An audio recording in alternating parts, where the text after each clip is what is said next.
Hello friends, did you know that nearly 80% of those who watch my videos aren't subscribed? If you enjoy the content, I'd truly appreciate it if you hit that subscribe button. It helps a lot. Also, don't forget to leave a like and share your thoughts in the comments. Your interaction not only supports the channel's growth, but also helps these stories reach more people.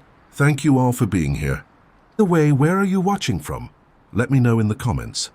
The call came in at 3:47 a.m. on a Tuesday morning in late October. I'd been with the Navajo Tribal Police for 12 years at that point, and middle-of-the-night calls weren't unusual. What was unusual was the tremor in the dispatcher's voice when she gave me the location, a remote stretch of desert about 40 miles northeast of Kayenta, near the Utah border. My name is Officer Zaydan El-Razi, and I've worked this territory long enough to know when something's genuinely wrong. The dispatcher told me a local named Mahit Bey had called in, claiming she'd found what looked like human bones while searching for her lost sheep in the pre-dawn darkness. She was waiting by the main road, too scared to go back to where she'd made the discovery. I grabbed my gear, filled my thermos with the station's bitter coffee, and headed out into the cold desert night. The drive took me through some of the most desolate parts of the reservation, miles of nothing but sagebrush and red rock formations that looked like sleeping giants in the darkness. My headlights cut through the void, occasionally catching the reflective eyes of a coyote or rabbit darting across the road.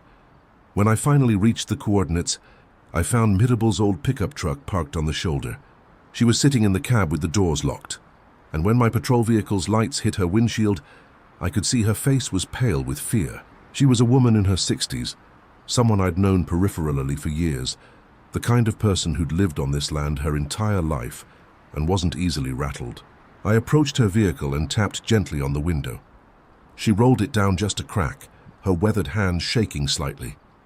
"Officer El-Razi," she said, her voice barely above a whisper, "I found something terrible out there." "Take your time, Mahitable," I said, keeping my voice calm and steady. "Tell me what happened." She explained that 3 of her sheep had wandered off the previous evening. She'd waited until the early morning hours to search for them, knowing they often sought shelter in the rocky outcroppings during the cold nights. She'd been following their tracks with her flashlight when she'd stumbled upon something partially buried in a wash about 2 miles from the road. "At first I thought it was just old animal bones," she said, her voice catching. "We find those all the time out here, but then I saw the skull. It was human, Officer El-Razi. No doubt about it." I asked her to show me the location on my map, and she pointed to a spot with a trembling finger.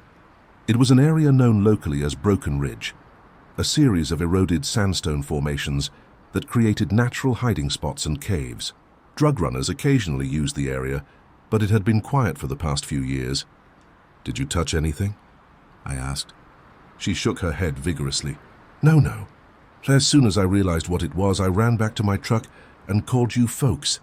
I've lived here all my life, officer, and I know better than to disturb something like that."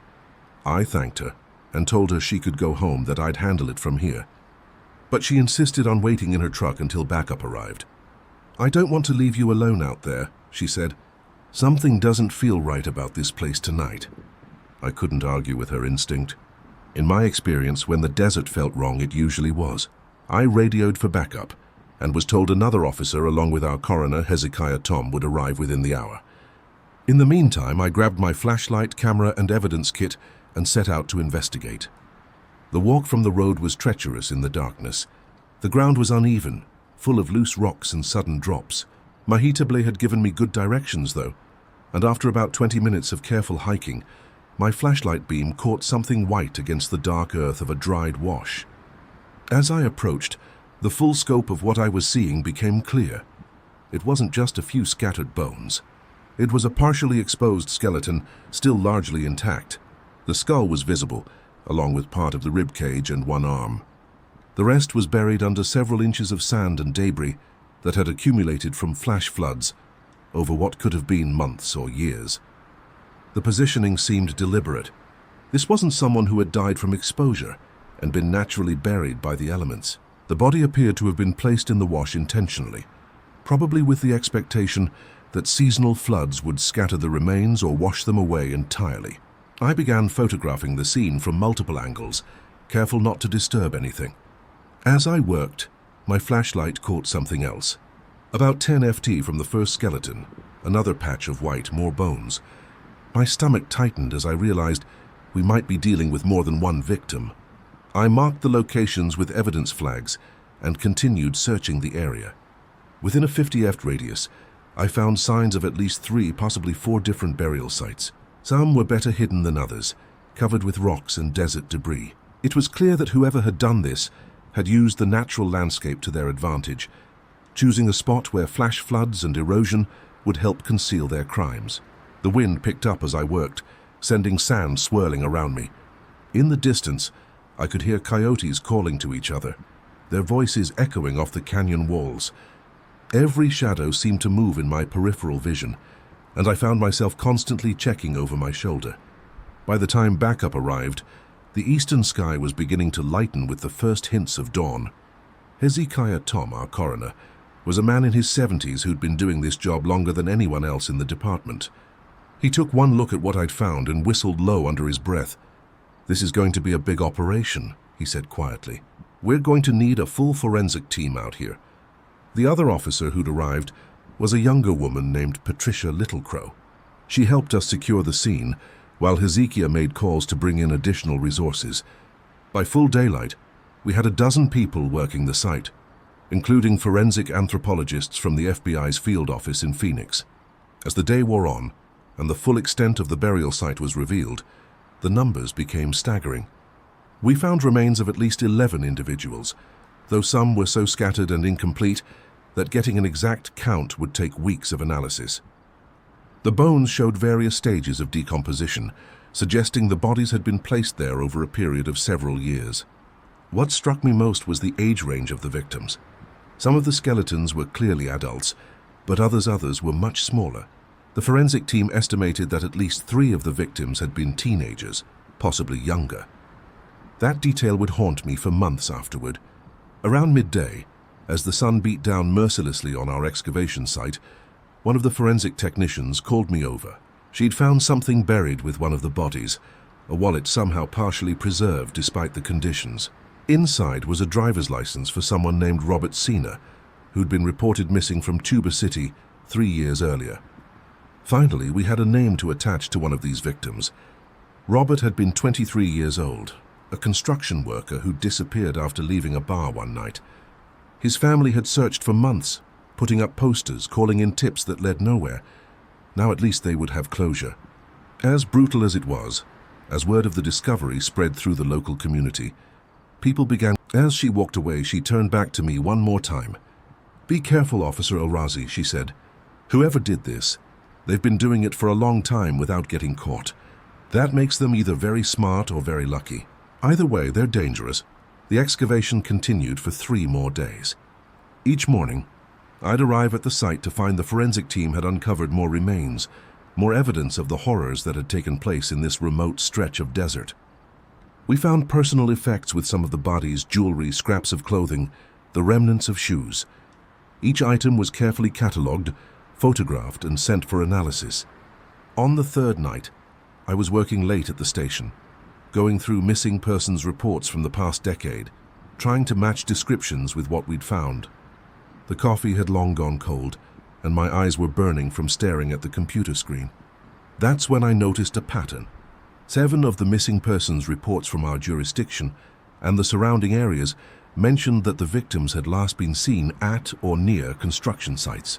Different projects, different companies, but all construction related.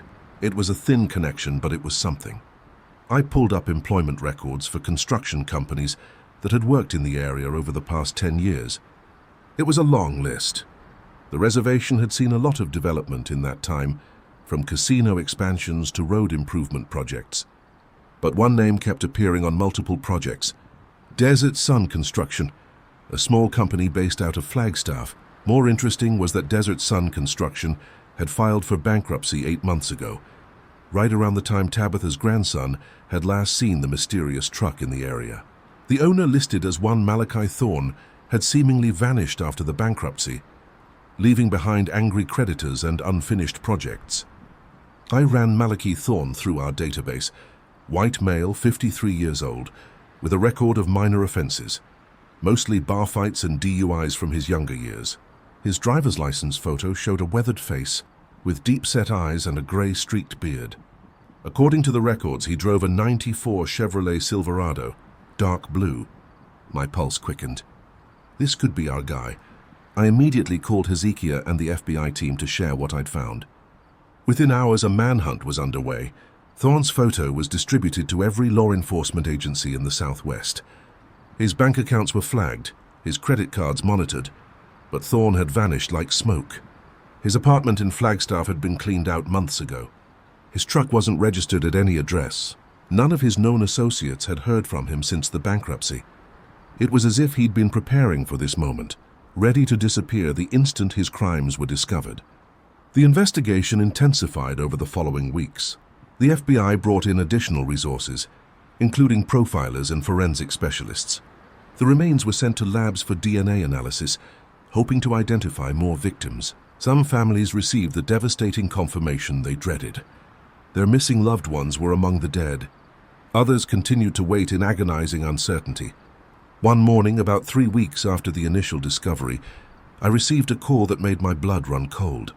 A convenience store clerk in Farmington, New Mexico, about 100 miles from the burial site, had called in a tip.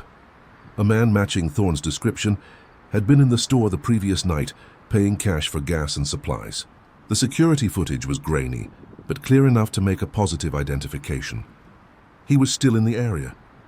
The Farmington lead changed everything. Within an hour of receiving the convenience store footage, I was in my patrol vehicle, racing toward the New Mexico border with 2 FBI agents following close behind. The store clerk, who'd called in the tip, said Thorne had purchased enough supplies for several days. Canned food, water bottles, batteries, and notably several containers of lighter fluid. That last detail set off alarm bells. Why would someone on the run need that much lighter fluid? The convenience store was on the outskirts of Farmington, one of those 24-hour places that serviced truckers and late-night travelers. When we arrived, the clerk, a nervous young man named Danny, was waiting for us with the security footage queued up. The timestamp showed Thorne had been there at 2:17 a.m., less than 6 hours ago.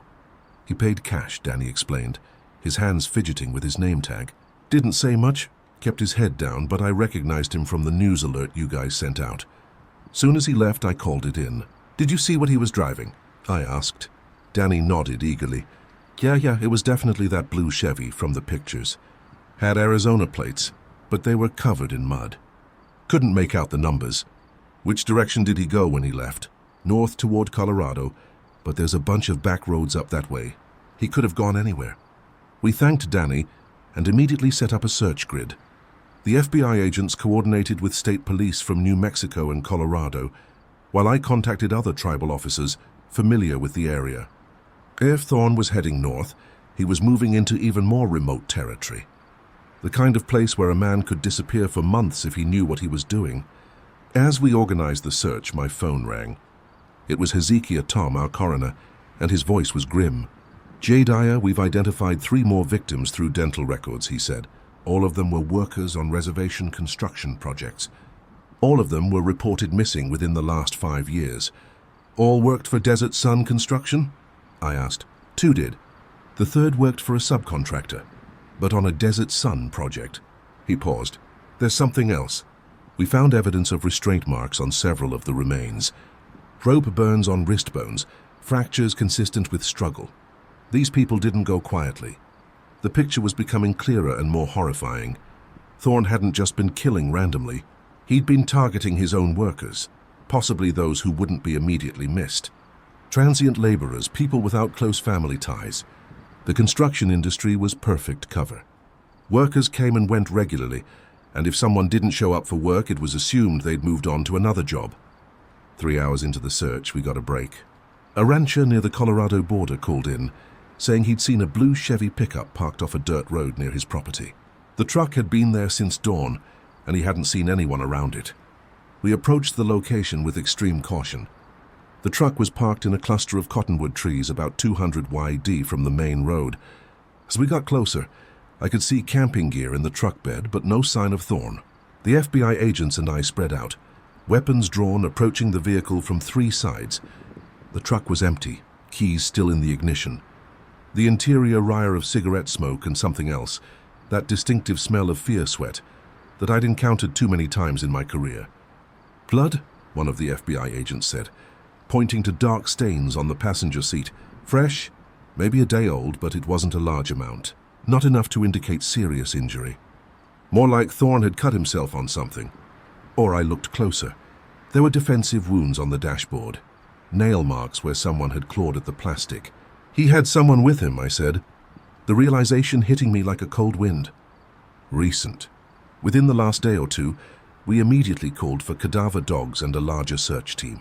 If Thorne had taken another victim, we might still have a chance to save them.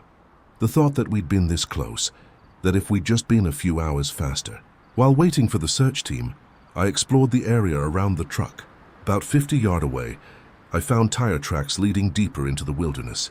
ATV tracks, fresh ones. Thorne must have had an all-terrain vehicle hidden here. A backup plan.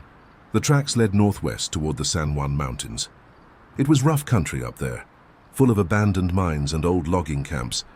Perfect for someone who didn't want to be found, but also dangerous, especially with winter approaching. We followed on foot and in vehicles where possible, the dogs straining against their leads. About 3 mi in, the dogs suddenly became agitated, barking and pulling toward a ravine off the main trail.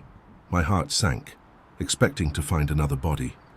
But what we found was somehow more disturbing. It was a makeshift camp recently abandoned. The fire pit still had warm embers. Empty food cans were scattered around, the labels matching what Thorne had bought at the convenience store. But there were also restraints.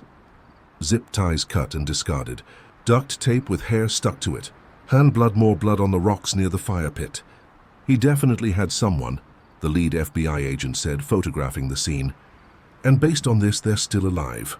We pushed harder, following the trail deeper into the mountains. The terrain became increasingly difficult, forcing us to abandon the vehicles and continue on foot.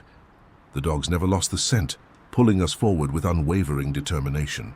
As the sun began to set, painting the mountains in shades of orange and red, one of the dogs alerted to something ahead. Through my binoculars, I could see a structure, an old mining shack, partially collapsed but still standing. Smoke was rising from a metal pipe that served as a chimney. We surrounded the shack as quietly as possible. I could hear voices inside, Thorne's growly tone and another higher, frightened. A young woman from the sound of it. She was crying, begging. The FBI agents wanted to wait for a tactical team, but I knew we didn't have time. Thorne was escalating, becoming more desperate. That lighter fluid he'd bought. I had a terrible feeling about what he intended to do. This is Officer Jedediah El-Razi of the Navajo Tribal Police, I called out, my voice echoing off the mountain walls. Malachi Thorne, we have you surrounded. Come out with your hands visible. There was a moment of silence, then a crash from inside the shack. The woman screamed. I heard Thorne yelling something unintelligible, then the distinctive sound of liquid being poured. The smell of lighter fluid drifted out through the gaps in the walls. We couldn't wait. I kicked in the door. My weapon raised just as Thorne was raising a lit Zippo lighter. He was standing over a young woman, probably in her 20s, tied to a chair. She was soaked in lighter fluid, her eyes wide with terror. Thorne himself was also drenched in the accelerant, his clothes dark with it. Drop the lighter, Thorne, I said, keeping my voice steady despite my racing heart. It's over. Thorne laughed, a harsh, broken sound. Over? It's been over for a while now, officer. You just didn't know it. Those people you killed, I said, trying to keep him talking while the FBI agents maneuvered for better positions. They were your workers. Why workers? He laughed again. They were witnesses. Every single one of them saw something they shouldn't have. Figured things out, started asking questions. Questions about what? His eyes darted to the young woman. She was trembling violently, tears streaming down her face. I recognized her then, Maria Beggy, a waitress from a diner in Kayenta who'd been reported missing 2 days ago. Not connected to construction at all. Thorne's pattern was breaking down. She reminded me of the first one, Thorne said, his voice dropping to almost a whisper. Back in '09, young thing working on the casino expansion, caught me skimming from the project funds, threatened to report me. Couldn't let that happen, could I? So you killed her. I didn't mean to, he said, and for a moment he almost sounded remorseful. It was an accident. But then I had a body to deal with. Found that wash near Broken Ridge. Perfect place. The desert keeps its secrets, you know. But it didn't stop there. No. His hand holding the lighter was shaking now. Once you cross that line, it gets easier. Another worker saw me near the wash. Had to deal with him too. Then another started asking about missing co-workers. It snowballed. Each one was just necessary. And Maria, she's not connected to your construction business. Thorne's face twisted. I saw her at the diner. She smiled at me the same way the first one did. Brought it all back. I couldn't let her go in that moment of distraction. Talking about his first victim, Thorne's attention wavered. The hand holding the lighter dropped slightly. It was the opening I needed. I lunged forward, grabbing his wrist and forcing the lighter away from Maria. Thorne was stronger than he looked, fighting with the desperate strength of a cornered animal. We crashed into the shack's wall, old wood splintering under our weight. The FBI agents rushed in, helping to subdue Thorne. The lighter fell to the floor, still burning. One of the agents quickly stomped it out while I held Thorne down. The entire shack rire of lighter fluid. If that flame had touched any of us, we'd all have gone up in flames. Thorne continued to struggle, screaming incoherently about the desert, about secrets, about how we didn't understand. It took 3 of us to get him in restraints. Even then, he didn't stop fighting, thrashing against the cuffs until his wrists were bloody. While the agents dealt with Thorne, I cut Maria free from the chair. She collapsed against me, sobbing with relief. She was dehydrated and had some bruises, but she was alive. That's what mattered. You're safe now, I told her, wrapping her in my jacket. We're going to get you home. As the helicopter arrived to evacuate Maria and take Thorne into custody, I stood outside the shack, looking out over the darkening mountains. In the distance, I could see the lights of the reservation. Tiny pinpricks in the vast darkness. Tabitha Salt had been right. Thorne had been either very smart or very lucky, managing to hide his crimes for over a decade. But in the end, his own demons had caught up with him. The compulsion that had driven him to kill had also been his undoing. The investigation continued for months afterward. Thorne eventually confessed to killing 17 people, though we only ever found remains of 14. He claimed the other 3 were buried in different locations, places he'd forgotten or refused to reveal. He was sentenced to life without parole, though many felt that wasn't justice enough for what he'd done. The families of the victims finally had answers, though I'm not sure if that brought them peace. How do you find peace knowing your loved one died because they happened to work for the wrong man, or asked the wrong question, or simply smiled in a way that triggered a killer's twisted memories? I still think about that case, especially when I drive past Broken Ridge. The desert has reclaimed the site now, wind and rain, erasing the scars of our excavation. But I know what lies beneath that peaceful surface. The desert does keep its secrets, but sometimes, with enough persistence and a little luck, we can uncover them. The young woman, Maria, recovered physically, though I know the psychological scars will last much longer. She sent me a thank you card a few months later, saying she was moving to Phoenix to be closer to family. So I hope she's found some measure of peace there, far from the high desert and its buried horrors. As for me, the case changed something fundamental in how I view my job.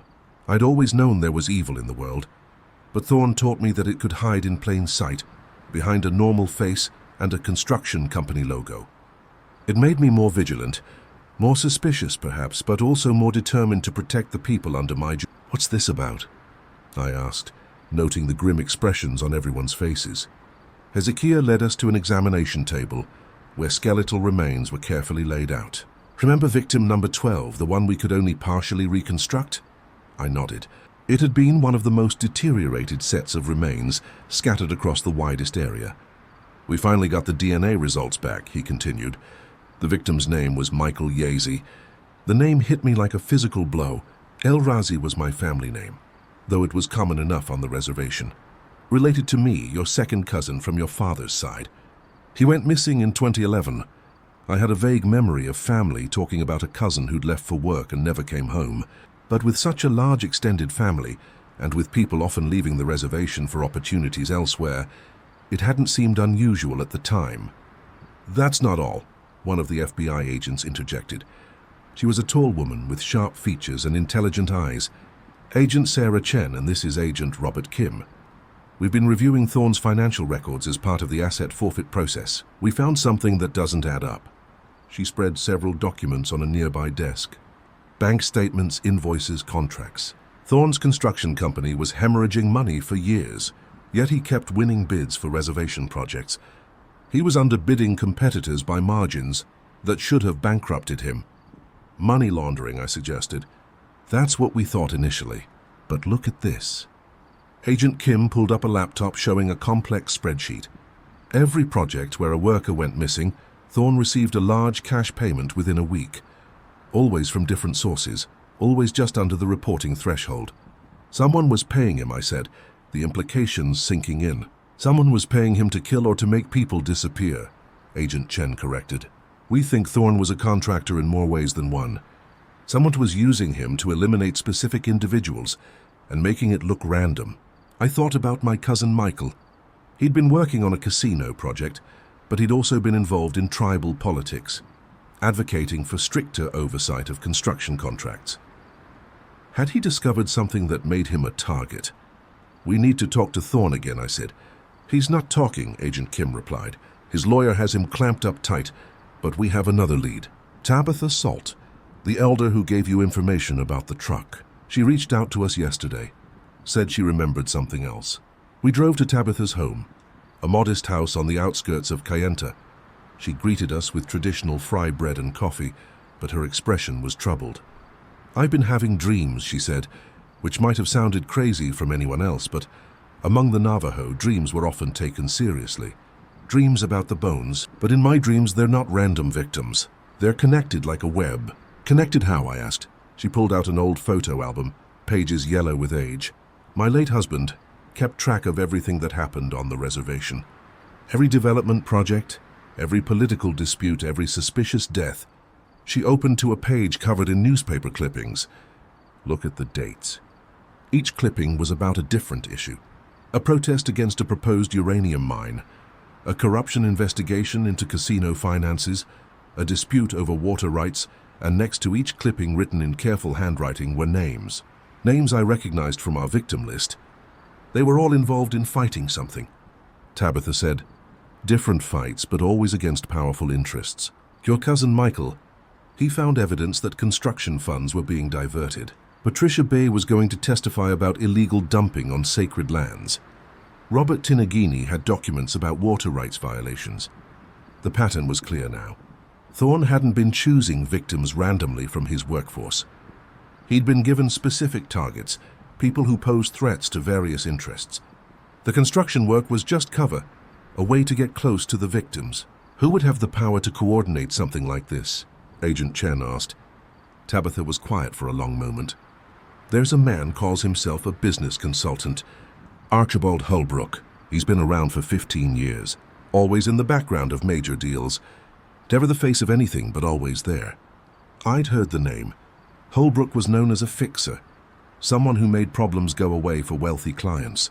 But he was smart, keeping his hands clean, working through intermediaries. We need evidence connecting Holbrook to Thorne. Agent Kim said, without that we have nothing but speculation. That night I couldn't sleep. The thought that my cousin had been murdered, that all those people had died not randomly, but as targeted killings, made the case even more horrifying. I kept thinking about Thorne's words in that mountain shack, about witnesses, about people who asked questions. The next morning, I decided to visit Thorne in federal prison. It was a 4-hour drive to the facility in Phoenix. Thorne looked smaller in his orange jumpsuit. Older prison had not been kind to him. Officer El Razi, he said, a bitter smile on his face. Come to gloat. I came for answers, I said. About the payments, about who was really behind the killings. His smile faded. I don't know what you're talking about. My cousin was one of your victims. Michael El Razi. You remember him? Something flickered in Thorne's eyes. Fear, regret. I remember all of them, he said quietly. Someone paid you to kill him. Who? Thorne was silent for a long moment. Then you think I'm the monster in this story, but I'm just the weapon. The real monsters are the ones who aimed me, pulled the trigger. Give me names. I give you names. I'm dead within a week. Even in here they have reach. You're already serving life without parole. What do you have to lose? He laughed, but there was no humor in it. You really don't understand, do you? This goes so much deeper than you think. Construction contracts, casino money, land rights, water access, billions of dollars at stake. And your cousin, he was smart. Too smart. Tell me about Holbrook. Thorne's face went pale. I never said that name. You didn't have to. He leaned back, studying me. You know what the funny thing is? I actually tried to warn some of them. Told them to back off, to stop digging. Your cousin included, but they wouldn't listen. They all thought they could fight the system. So you killed them. I followed orders just like you do, officer. Only difference is my bosses weren't wearing badges. I left the prison with more questions than answers. Thorne had essentially confirmed our suspicions, but wouldn't provide the evidence we needed. We were at a dead end. That changed 3 days later. I was at home just finishing dinner when my phone rang. It was an unknown number. Officer Elrazi. The voice was female, scared. My name is Beth Franklin. I was Malachi Thorne's bookkeeper. I need to talk to you. We arranged to meet at a truck stop, halfway between Flagstaff and the reservation. Beth was a small woman in her 50s, nervous as a rabbit. She kept looking over her shoulder as we talked. I knew something was wrong with the books, she said. And the payments didn't match the work.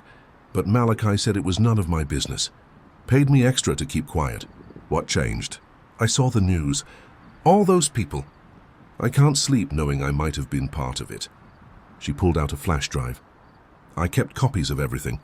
Financial records, emails, even some recorded phone conversations. Malachi didn't know I was covering myself. I took the drive, my hand trembling slightly. Are you willing to testify? If you can keep me safe, there are people who won't want this information getting out. That flash drive was the break we needed. It contained 5 years of records, showing systematic payments from a complex web of shell companies, all eventually tracing back to a consulting firm owned by Archibald Holbrook. More damning were the recorded conversations, where Thorne received specific instructions, names, and locations. The FBI moved fast. Within 48 hours, they had warrants for Holbrook and 3 associates. But when they went to dozens of arrests were made, though many of the key players managed to escape justice through legal technicalities or convenient deaths.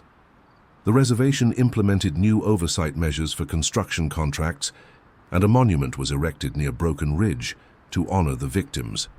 I still visit that monument sometimes.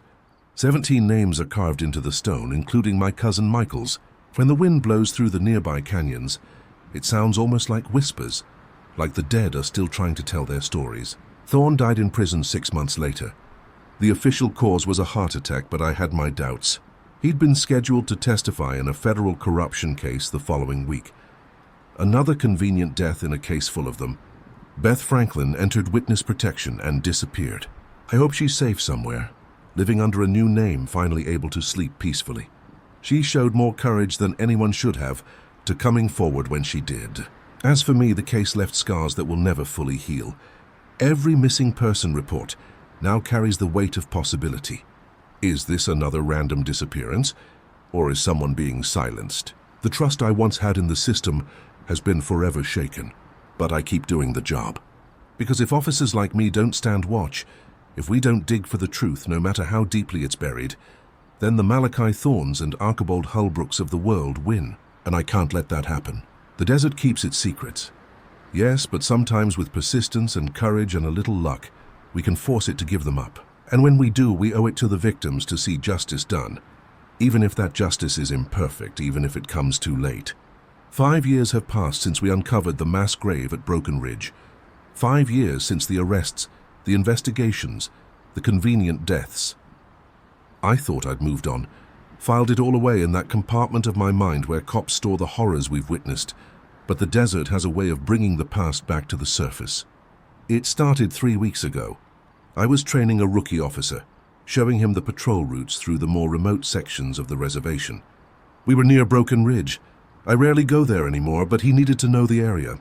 That's when we saw it. Fresh tire tracks leading off the main road, heading toward the old burial site. Kid's probably the rookie. Officer James Benally suggested coming out here to ghost hunt. That place has a reputation now. He was probably right. The site had become something of a dark tourism destination, despite our efforts to keep people away. But something about those tracks bothered me. They were too deliberate, too direct. Whoever made them knew exactly where they were going. I decided to follow up that evening alone. Call it intuition or paranoia, but I'd learned to trust my gut over the years. As I approached the site in the dying light, I saw a figure standing among the rocks. It was Tabitha Salt, now in her 80s, but still sharp as ever. "I've been expecting you, Jedediah," she said without turning around. "What are you doing out here, Tabitha?" "Paying my respects and waiting." She turned to face me, and in the twilight her eyes seemed to hold shadows. "Do you know what today is?" I thought for a moment. "March 15th, the anniversary. 5 years exactly since you found them." She gestured to the ground where we'd excavated all those bodies. "The dead don't rest easy when justice is incomplete. We did everything we could. Thorne's dead. Holbrook's dead. Dozens of people went to prison. The foot soldiers went to prison." She corrected. "The real power. They're still out there. They just learned to hide better." Before I could respond, my radio crackled. Dispatch was calling about a situation at the tribal police station. Hezekiah Tom had called in a panic, saying someone had broken into the evidence archives. I raced back to find chaos. The archive room had been ransacked, but selectively. Only files related to the Broken Ridge case were disturbed, and one box was missing entirely, the one containing Beth Franklin's flash drive and the backup copies we'd made. "Security footage?" I asked the duty officer. "System went down an hour ago. Convenient malfunction." Ezekiel was in his office, visibly shaken. "They took everything. Jedediah. All the physical evidence we kept, the dental records, the DNA samples, everything that could identify the remaining victims." "Why now after 5 years?" "Because someone's trying to bury this for good." He said, "I got a call yesterday, someone asking about the unidentified remains, whether we were still running DNA comparisons." I said yes, that we never stopped trying to identify victims. "Who called?" "They said they were from the FBI following up on cold cases. But when I called the FBI office to confirm, they had no record of the inquiry." My blood ran cold. Someone was still out there. Someone with enough power and resources to orchestrate this. Someone who'd been watching, waiting, believing the case was truly closed. That night, I went home and pulled out my personal copies of the case files. Copies I wasn't supposed to have, but old habits die hard. I spread them across my kitchen table, looking for something, anything we might have missed. That's when I noticed it. In one of Thorne's financial records, there was a recurring payment to a property management company. The company had been investigated and cleared. It was legitimate, just managing rental properties. But the address of one property kept appearing, a warehouse on the outskirts of Farmington. I should have called for backup. Should have notified the FBI. But after the break-in at the station, I didn't know who to trust. So I went alone, driving through the night to Farmington. The warehouse was in an industrial area, surrounded by similar buildings, all dark and silent. But this one had new locks, fresh tire tracks in the dirt outside, and a single light burning in an upper window. I pulled out my phone to record what I was seeing, then approached carefully. The main door was locked, but a side entrance was slightly ajar. The smell hit me immediately. Chemicals formaldehyd, the same smell as Hezekiah's morgue. Inside, the warehouse had been converted into something else. Plastic sheeting covered the walls. Industrial freezers hummed in the corner. And in the center of the room, examination tables. This wasn't just a warehouse. It was an off-the-books morgue. Files were stacked on a desk in the corner. I photographed everything I could. Documents, medical equipment, even what looked like cremation records. Someone had been using this place to make bodies disappear, possibly for years. A sound from upstairs made me freeze. Footsteps, multiple sets. I moved toward the exit, but voices were coming from that direction. Now I was trapped. I hid behind one of the freezers, weapon drawn, phone still recording. 3 men entered the main room. I didn't recognize 2 of them, but the third made my heart stop. It was Deputy Director Harold Morrison from the State Police, someone who'd been instrumental in the original investigation, someone we'd trusted completely. "Everything's been moved from the tribal station," one man said. "Archives are clean." Morrison nodded. "Good. What about the old man?" "The coroner." "Hezekiah Tom. He's been asking questions, making calls. Then he needs to have an accident. Make it believable. Old man, dangerous roads, tragic but not suspicious. I wanted to rush out, arrest them all, but I was outnumbered and outgunned. Instead, I kept recording, gathering evidence. The Franklin woman? The third man asked. Already handled. Car accident in Ohio last month. Witness protection only works if we don't run it. Beth Franklin was dead. They'd found her, killed her, even though she was supposed to be safe. The rage I felt was almost overwhelming. They continued talking, the recording, the photos, everything. As dawn broke, we heard vehicles approaching. Multiple vehicles. They'd found us. Go, Tabitha said out to the back. My grandson left his dirt bike behind the shed. I'm not leaving you. Yes, you are. Someone needs to survive to verify the evidence. She smiled, a fierce expression. Besides, I'm an old woman. What are they going to do? Shoot me in my own home? Let them try to explain that. I ran. I'm not proud of it, but I ran. The dirt bike got me into the back country, where I knew trails they couldn't follow in vehicles. Behind me I heard sirens, then gunshots, then nothing. That was 3 days ago. I'm writing this from a location I won't disclose using a connection I trust is secure. Tabitha Salt is dead. The news says natural causes, a heart attack. But I know better. Hezekiah Tom died in a car accident yesterday. Drove off a cliff in broad daylight on a road he'd traveled for 40 years. They're coming for me. Morrison has labeled me a person of interest in the evidence theft, claiming I've gone rogue. They've frozen my accounts, cancelled my credentials. I'm officially a fugitive, but the evidence is out there now. Journalists are starting to ask questions. The FBI, the real FBI, has opened a new investigation. Morrison and his associates don't know it yet, but their time is running out. I won't be able to hide forever. They'll find me eventually. When they do, this account will be my testimony. The bones at Broken Ridge were just the beginning. The conspiracy didn't die with Thorne and Holbrook. It evolved, adapted, burrowed deeper into the system. How many other mass graves are out there? How many other Officer Yazdes have been silenced over the years? How many Beth Franklin have died in convenient accidents? I think about my cousin Michael often. He died fighting for truth, for justice. So did Tabitha Salt and Hezekiah Tom. So have countless others whose names we'll never know. The desert keeps its secrets, but not forever. Wind and rain eventually expose what's been buried. Truth has a way of surfacing, even if it takes years, even if those who seek it pay the ultimate price. If you're reading this and I'm gone, know that we tried. Know that there are good people still fighting. Don't let them bury the truth again. Don't let the bones be forgotten. Watch for the signs, the convenient deaths, the missing evidence, the investigations that go nowhere. They're all connected, threads in a web that spans decades and reaches into places you'd never suspect. Trust no one completely. Question everything. And remember, in the high desert of the Navajo Nation, beneath the beautiful monuments and painted landscapes, secrets lie buried. Some are meant to stay that way. Others demand to be brought into the light, no matter the cost. My name is Officer Jedediah Yazi. I was a Navajo Tribal Police officer for 12 years. I found the bones at Broken Ridge, and now I'm probably going to become one of them. But the truth will survive me. It has to. My name is Officer Nehemiah Sosi, and I've been with the Navajo Tribal Police for 8 years. I've handled domestic disputes, drug cases, missing persons, the usual mix of tragedy and violence that comes with policing a territory larger than some states.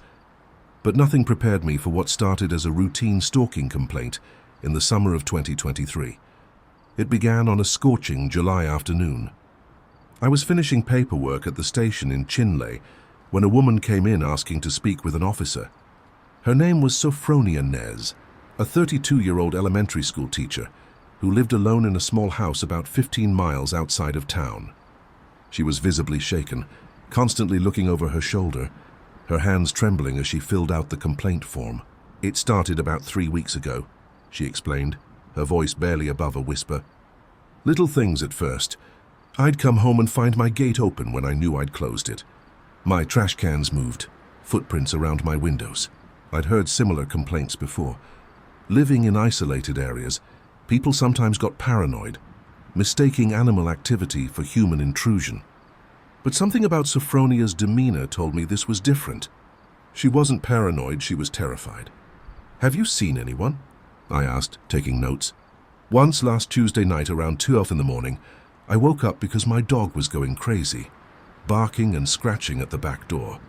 When I looked out the kitchen window, there was a man standing at the edge of my property just watching my house. Can you describe him? She shook her head. It was too dark, but he was tall, thin, wearing dark clothes. When I turned on the porch light, he didn't run. He just stepped backward into the shadows and disappeared. Any idea who it might be? An ex-boyfriend. Someone you've had problems with. That's what's so unsettling, she said. I can't think of anyone. I've lived here for 5 years. Keep to myself mostly. I teach 3rd grade. The worst conflict I've had is with parents who think their kids deserve better grades. I told her I'd increase patrols around her property and gave her my direct number. Standard procedure for stalking complaints, but I also suggested she stay with friends or family for a while just to be safe. She said she'd think about it. 3 days later, she called me at 11 p.m. Her voice was different, controlled panic. He's here, she whispered, in my yard. I can see him through the bedroom window. I was 20 minutes away, but I drove it in 12. Lights and sirens the whole way. When I arrived, the property was dark except for a single light in what I assumed was her bedroom. I did a perimeter check first. Flashlight sweeping the desert brush around her small adobe house. Fresh footprints circled the entire building. Size 11 boots worn tread. They led from the road around the house multiple times and concentrated beneath the bedroom window. But whoever made them was gone. Sophronia let me in. Her dog, a German Shepherd mix, still agitated and pacing. She showed me what she'd found that had prompted her call. A photograph placed on her bedroom windowsill outside. It was a picture of her taken from a distance while she was teaching her class. The angle suggested it was shot from outside the classroom window. This was taken yesterday, she said. I was wearing that same dress. He's been watching me at work too. The violation of her workplace, a place she should feel safe, elevated this beyond simple stalking. This was systematic surveillance, planned and deliberate. I bagged the photo as evidence and called for backup to help canvass the area. My partner that night was Officer Patricia Littlecrow. We found more footprints leading to a small rise about 100 yards from the house. A perfect vantage point. Cigarette butts littered the ground. He'd been there for hours, maybe regularly. We need to take this seriously, Patricia said, examining the scene. This level of obsession, it escalates, I agreed. We convinced Sophronia to stay with her sister in Farmington for a few days while we investigated. I had the cigarette butts sent for DNA analysis and started checking with local shops to see if anyone matching the vague description had been buying film or asking about Sophronia. That's when things took a turn I didn't expect. 2 days after Sophronia left for Farmington, I got a call from my wife, Rebecca. She was upset, scared. There was a man here, she said, at the house. He knocked on the door, said he was looking for Officer Sosa. When I said you were at work, he just stood there staring at me through the screen door. What did he look like? Tall, skinny, gave me the creeps. He had these pale gray eyes like a wolf's. He finally said to tell you that Sophronia's friend stopped by. Then he left. My blood ran cold. This stalker had found my home, my family. The message was clear. Back off or you're next. I immediately moved Rebecca and our 2 kids to her mother's house in Gallup. Then I went back to Sophronia's property with a forensics team. We needed to find more evidence, something that could identify this guy before he escalated further. That's when we found the bunker. It was about 300 YD from Sophronia's house, hidden in a natural depression and covered with camouflaged netting. Inside was a makeshift living space, sleeping bag, camp stove, water bottles, and hundreds of photographs. All of Sophronia at home. The journal identified him only as Kabad. Clearly not a real name, but the kind of pseudonym someone with delusions of grandeur might choose. We ran the DNA from the cigarette butts, but got no matches in the system. Whoever this was, he'd never been arrested, never been in the military, never had a government job requiring DNA sampling. I put out an alert to all officers, describing what little we knew. But the reservation is vast with thousands of places to hide. And Ichabod had proven he was smart, careful, and patient. A week passed with no sightings. Sophronia remained in Farmington, but she was growing restless, wanting to return to her job, her life. I couldn't blame her, but I also couldn't guarantee her safety. Then, on a Wednesday evening, I was driving home from the station, not to my house, but to a motel where I'd been staying since the threat when I noticed headlights in my rear-view mirror. The vehicle was keeping pace, maintaining the same distance for miles. I took a sudden turn onto a dirt road. The vehicle followed. I sped up, it sped up. I killed my lights and pulled behind an abandoned building. The vehicle slowly cruised past an old white van, no plates visible. I radioed for backup and tried to follow, but the van disappeared into the maze of back roads that crisscrossed the reservation. By the time other units arrived, there was no trace of it. That night, back at the motel, I found an envelope slipped under my door. Inside was a photo of me at the motel taken from the parking lot. On the back, written in that same neat handwriting, "You can't protect her forever or yourself." The psychological warfare was taking its toll. I was exhausted, paranoid, checking over my shoulder constantly. My family was scared. My wife begging me to request a transfer, to let someone else handle the case. But I couldn't. This had become personal. Kabad had made it personal. 3 weeks into the investigation, we caught a break. A gas station attendant in Mexican Water reported a man matching Kabad's description buying supplies. Tall, thin, gray eyes paying cash, but this time he'd made a mistake. The attendant noticed him getting into a white van and caught a partial plate number. The van was registered to Kabad Crane, obviously a fake name, but the address was real. A property near Ticknos Post, right on the Arizona-New Mexico border. Patricia and I, along with 4 other officers, approached the property at dawn. It was an old trading post abandoned for decades, slowly being reclaimed by the desert. The white van was parked outside. We entered carefully, weapons drawn. The inside had been converted into a disturbing shrine. Every wall was covered with photos of Sophronia, dating back at least 2 years. But there were also photos of other women, dozens of them. Some I recognized as missing persons cases from across the Four Corners region. In a back room we found IDs, jewelry, personal items, trophies. The implications were horrifying. This wasn't just a stalker. This was a serial predator who'd been operating for years, and Sophronia was his current obsession. But Ichabod himself was gone. The place had been recently abandoned. Coffee still warm on a makeshift desk. Computer still logged in. He'd been warned somehow. Fled just before we arrived. On the computer we found his real identity. Ichabod Dare, a 38-year-old former military intelligence officer who'd been discharged for psychological reasons 5 years prior. His training explained how he'd managed to surveil and evade so effectively. His psychological records, which we obtained through a federal warrant, painted a picture of escalating delusion and obsession, particularly with women he perceived as pure or in need of protection. The manhunt intensified. Federal agencies got involved.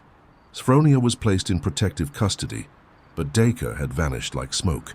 His military training had taught him how to disappear, how to live off the grid, how to become a ghost. 2 months passed. The official search was scaled back. Resources redirected to other cases, but I couldn't let it go. Neither could Sophronia, who was living in a kind of prison, afraid to return to her normal life. Then, in late September, a hiker found a body in a canyon near Monument Valley. Male matching Dacre's description. He'd been dead for weeks. Cause of death appearing to be a fall from the canyon rim. Case closed. Everyone said the threat was over. Sophronia could go home, resume her life. I could stop looking over my shoulder, but something bothered me about the body. The injuries were consistent with a fall, but there were also defensive wounds on his hands, bruising on his throat. The medical examiner dismissed them as consistent with trying to catch himself as he fell, but I wasn't convinced. The night after we found Dacre's body, I couldn't sleep. I kept going over the crime scene photos, the positioning of the body, those defensive wounds. Something was wrong with the narrative that he'd simply fallen while hiking. The location itself was suspicious. Why would a man obsessed with Sophronia, who'd been methodically stalking her for years, suddenly go hiking in a remote canyon? I decided to visit the scene myself. The canyon was about 2 hours from Shinley, a narrow gash in the earth surrounded by nothing but desert and wind-carved rock. The spot where Disha had allegedly fallen was a good half-mile hike from the nearest road. Not impossible, but odd for someone who'd shown no interest in hiking in any of his surveillance notes. At the rim where he'd supposedly fallen, I found something the initial investigation had missed or ignored. Drag marks in the dirt, partially obscured by wind but still visible. Someone had dragged something heavy to the edge, and there were tire tracks about 50 yards away, different from those left by the recovery team, older, partially filled with sand. I photographed everything and took soil samples. Back at the station, I ran the tire track patterns through our database. They matched a common type of all-terrain tire. Nothing distinctive, but the width between tracks suggested a pickup truck, not the white van Daka had been driving. That evening, I visited Sophronia at the safe house where she'd been staying. She looked better than she had in months, the news of Daka's death having lifted a visible weight from her shoulders. But when I told her about my concerns, her relief evaporated. "You think someone killed him?" she asked. "I think it's possible. The question is why and who." She was quiet for a long moment. "Officer Sosha, there's something I didn't tell you before. About a week before date stalking became obvious, I had a strange encounter at the grocery store in Chinle. A woman approached me, said she knew I lived alone, offered to sell me a security system. When I declined, she got insistent, almost aggressive, said I didn't know what kind of dangers were out there. Can you describe her? Middle-aged, Native American, graying hair. She had this intensity about her, kept staring at me even after I walked away.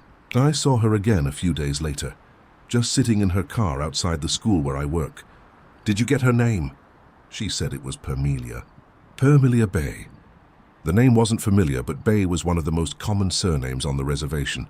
I ran it through our system and found 3 Permelia Bs in our jurisdiction. One was elderly and in a nursing home, one was a teenager, and the third was interesting. Permelia Bay, 54 years old, with a history of mental health issues and a connection that made my skin crawl. She was the mother of Lorraine Bay, a young woman who'd gone missing 6 years ago. Lorraine had been a teacher like Sophronia. She'd lived alone like Sophronia. She'd been 26 when she disappeared, close to Sophronia's age when the stalking started. I pulled Lorraine's missing person file. She'd vanished without a trace. No body ever found. The investigation had gone cold after a few months, but looking at her photo, I saw the opposite wall held photos of Sophronia, with red string connecting them to Lorraine's pictures, as if Permelia was trying to draw parallels. Find connections. On a workbench, I found something that made my blood run cold. Data's military ID, his wallet, and a blood-stained knife. She was going to hurt her, a voice said behind me. I spun around to find Permelia standing in the doorway, holding a shotgun loosely at her side. She looked haggarded, eyes sunken, clothes dirty and disheveled. "Put the weapon down, Permelia," I said calmly, though my heart was racing. "He was going to take her just like someone took my Lorraine," she continued, not seeming to hear me. I could see it in his eyes when I watched him watching her. Same look the one who took Lorraine had. "You killed Danger." "I saved her, Sophronia. I saved her from him." She smiled, a broken expression. "I've been watching over her for months, making sure she was safe. Then he showed up and I knew what he was. Permelia, I need you to put the shotgun down so we can talk about this." I followed him from that old trading post. He was planning something big, had supplies, rope, drugs. He was going to take her that night, so I stopped him. "How?" I waited until he was alone, checking one of his observation spots, hit him with a tire iron, drove him to that canyon. He woke up at the edge, tried to fight, but I'm stronger than I look. She laughed, a sound devoid of humor. He begged at the end, said he loved her, would never hurt her, but they all say that. Who's they all, Permelia? The men who take women like our daughters. Like my Lorraine, like Sophronia. Her grip on the shotgun tightened. But you were supposed to stop him. That's your job. Why didn't you stop him before I had to? We were trying not hard enough, she screamed, raising the shotgun slightly. Just like you didn't try hard enough to find Lorraine. 6 years and nothing. I had to watch another girl almost get taken because you people are useless. I saw her finger move to the trigger. Permelia killing me won't bring Lorraine back. No, but it might save the next girl when you fail again. The standoff lasted maybe 10 seconds, but it felt like hours. Then from behind Permelia, I heard Patricia's voice. "Drop the weapon now." Permelia turned slightly, and I lunged forward, grabbing the shotgun barrel and pushing it up. It discharged into the ceiling, showering us with debris. Patricia rushed in, and together we subdued Permelia, who collapsed sobbing about her lost daughter. As we waited for backup and EMTs, Permelia told us everything. She'd been watching Sophronia for over a year, convinced that whoever took Lorraine would come for her too. When Deer appeared, she saw her chance for the justice she'd never gotten for her daughter. "I found his little bunker before you did," she said. "Saw all those photos. The journal. I knew what he was planning. The law wouldn't have stopped him in time. He was too smart, too careful. So I did what needed doing. Those other women in his photos, I asked. Did you recognize any of them? She nodded. 3 of them, all missing from around here over the past 5 years. He killed them. I'm sure of it, but you'll never find the bodies. He was careful about that. The investigation that followed revealed Pamelia was likely right.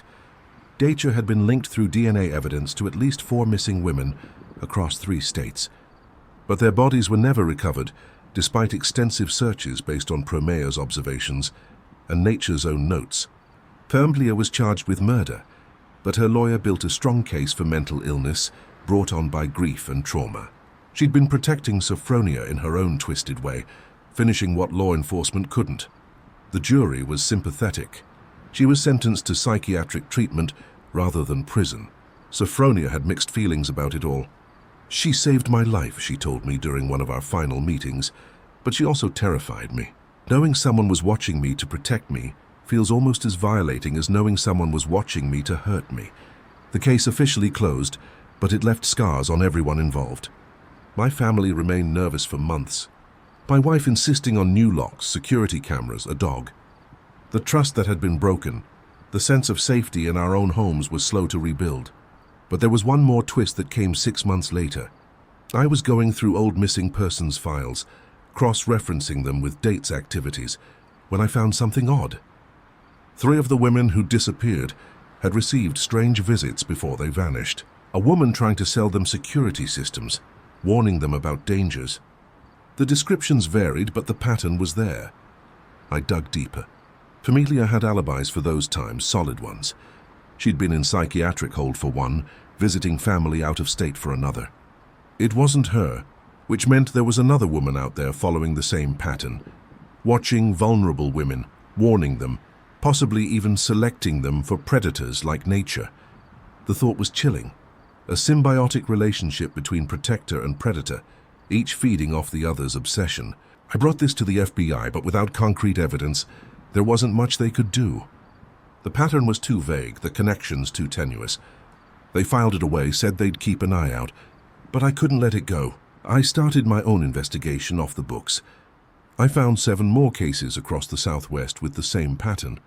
A woman warning about danger, followed by a disappearance within a year.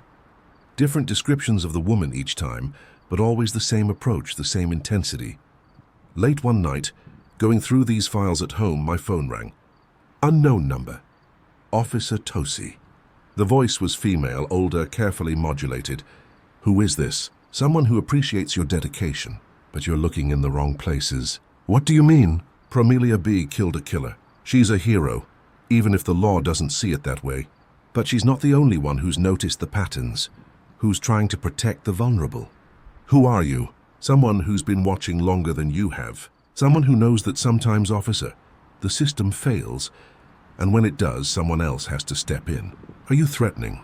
I'm not threatening anyone. I'm just letting you know that your investigation is noticed and appreciated, but also unnecessary. The women who need protection are being protected. By whom? You? There was a long pause. Let me ask you something, officer.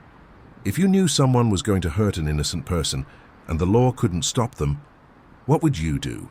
I'd find a legal way to stop them. She laughed, a sad sound. That's what you have to say. But we both know the legal way doesn't always work. Dare stalked Sophronia for months before you could do anything. How many women disappear while you're building your cases, gathering your evidence? That doesn't give anyone the right to what? To protect the innocent, to stop predators. The system you serve protects the guilty as often as the innocent. Due process, rights, lawyers, all things that help evil men escape justice. Who are you? I asked again. I'm nobody. I'm everybody. I'm the woman who walks you to your car at night. I'm the one who warns you about the danger you don't see coming. I'm the guardian you don't know you have.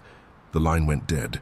I tried to trace the call, but it came from a burner phone already destroyed. The third lived in a remote area near Sill, about an hour from Chinley. No criminal record, no employment history for the past 10 years, but she'd previously worked as a counselor at a women's shelter in Phoenix. We decided to pay her a visit unofficially. The drive to Sill took us through some of the most isolated parts of the reservation. Janet Yazy's property was 5 miles down a dirt road, a cluster of buildings, including a main house, a barn, and several trailers. As we approached, I noticed security cameras mounted on posts, solar panels on every roof, and a sophisticated antenna array. This was no ordinary rural homestead. A woman emerged from the main house as we parked. Mid-40s, athletic build, sharp eyes that missed nothing. She matched Sophronia's description. "Officers," she said calmly. "I've been expecting you." "Miss Yazy?" I asked. "That's one of my names. You're Officer Nehemiah. We share a surname, though we're not related. And Officer Patricia Littlecrow. You both worked the Disha case." "How do you know that?" "I make it my business to know about people who protect women from predators, just as I make it my business to know about the predators themselves." She gestured toward the house. "Would you like to come in? I think it's time we talked." The inside of her house was part command center, part archive.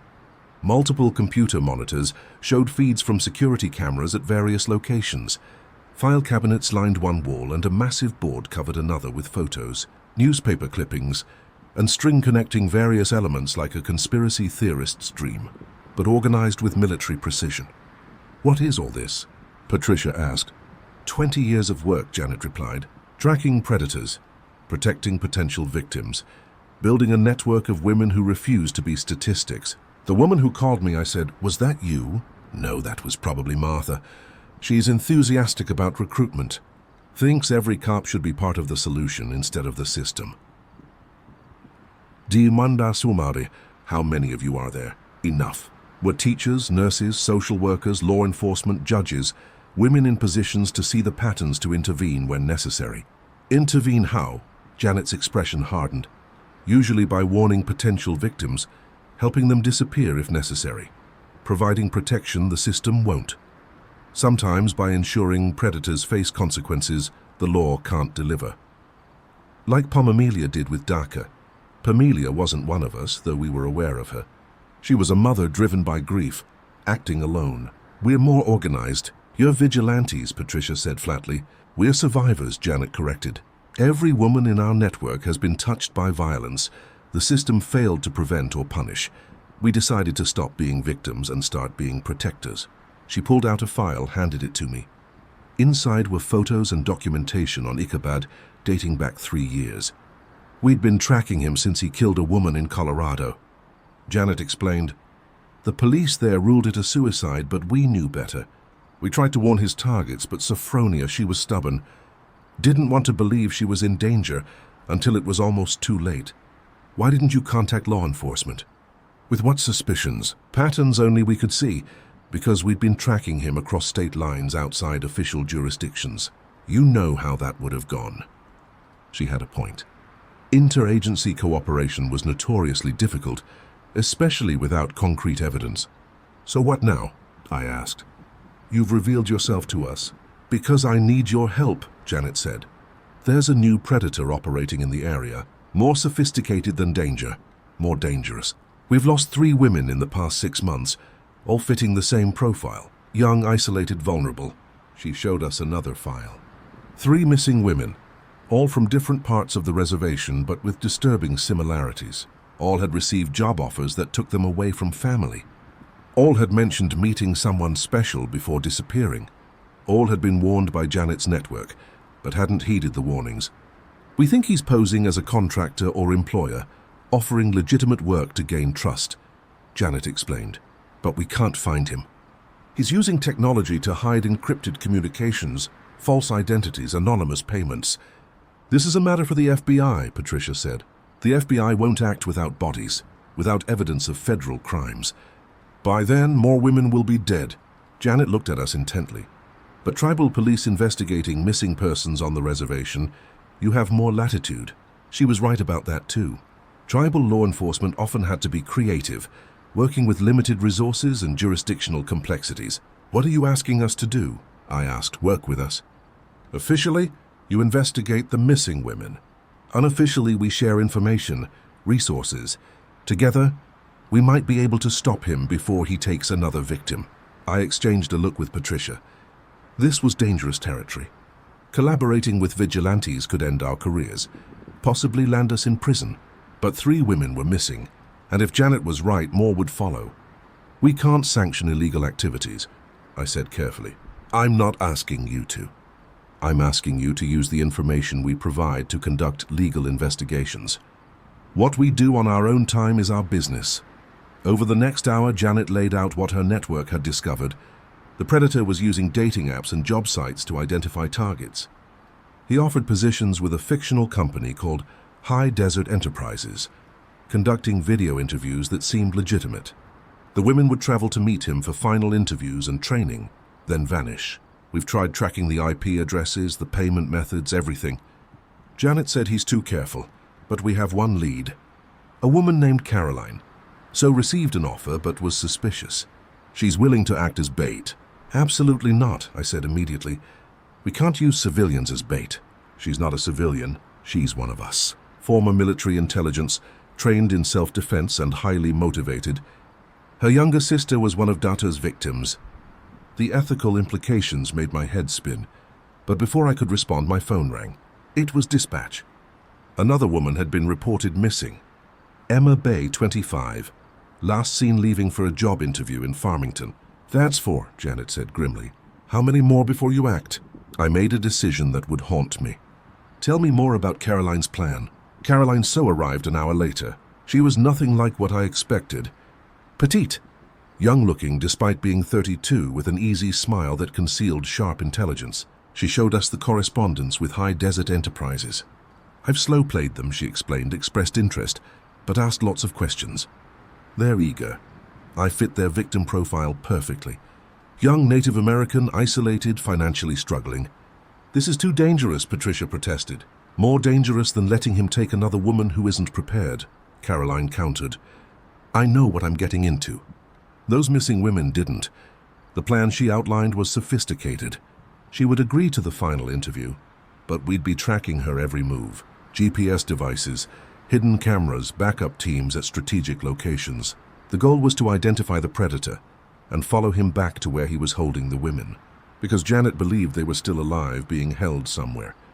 He's taking too many too quickly to be killing them immediately, she reasoned. He's collecting them for something. The thought made my skin crawl, but if there was a chance the women were alive, I need to run this by my superiors, I said. No, Janet said firmly. The moment this goes up the chain, it gets complicated. Politics, jurisdiction, bureaucracy. Women will die while everyone argues about protocol. She was probably right, but it went against everything I'd been trained to do. The meeting was set for 2 p.m. at the Courtyard Hotel downtown. Caroline had hidden cameras in her jacket buttons and a recording device in her purse. We had officers in civilian clothes positioned at strategic points, though they didn't know the full scope of the operation. At 1:47 p.m., Caroline parked and walked into the hotel lobby. Through her hidden camera feed, we watched her approach the front desk. I'm here for an interview with High Desert Enterprises, she said. The clerk checked his computer. Yes, Miss So, conference room B down the hall to your left. My instinct screamed that something was wrong. Real companies didn't conduct final interviews in random hotel conference rooms, but Caroline walked confidently down the hallway, her camera showing sterile walls and industrial carpet. She knocked on conference room B. Come in, a male voice called. The man waiting inside was unremarkable. Mid-40s, average height, business casual clothes. He could have been any middle manager in any company. That's what made him perfect for this kind of predation. So pleasure to meet you. I'm Robert Anderson from High Desert. They shook hands. Caroline sat down, playing the part of an eager job applicant perfectly. For 20 minutes, it seemed like a legitimate interview. Anderson asked about her experience, her goals, her availability to travel. Then he offered her water from a sealed bottle. Caroline accepted, pretending to drink while actually just wetting her lips. Within minutes, she began acting drowsy. I'm sorry, she slurred. I suddenly feel it's altitude adjustment, Anderson said smoothly.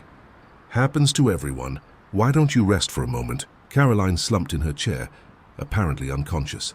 Anderson immediately dropped his professional demeanor. He made a phone call. Package secured, bringing her to the site now. He lifted Caroline, who was doing an incredible job playing unconscious, and carried her out through a rear exit we hadn't known about. By the time we reached the back of the hotel, he was loading her into a white panel van. All units do not intercept. I radioed. We need to know where he's taking her. Following the van without being noticed through Farmington traffic was nerve-wracking. Anderson drove carefully, obeying all traffic laws.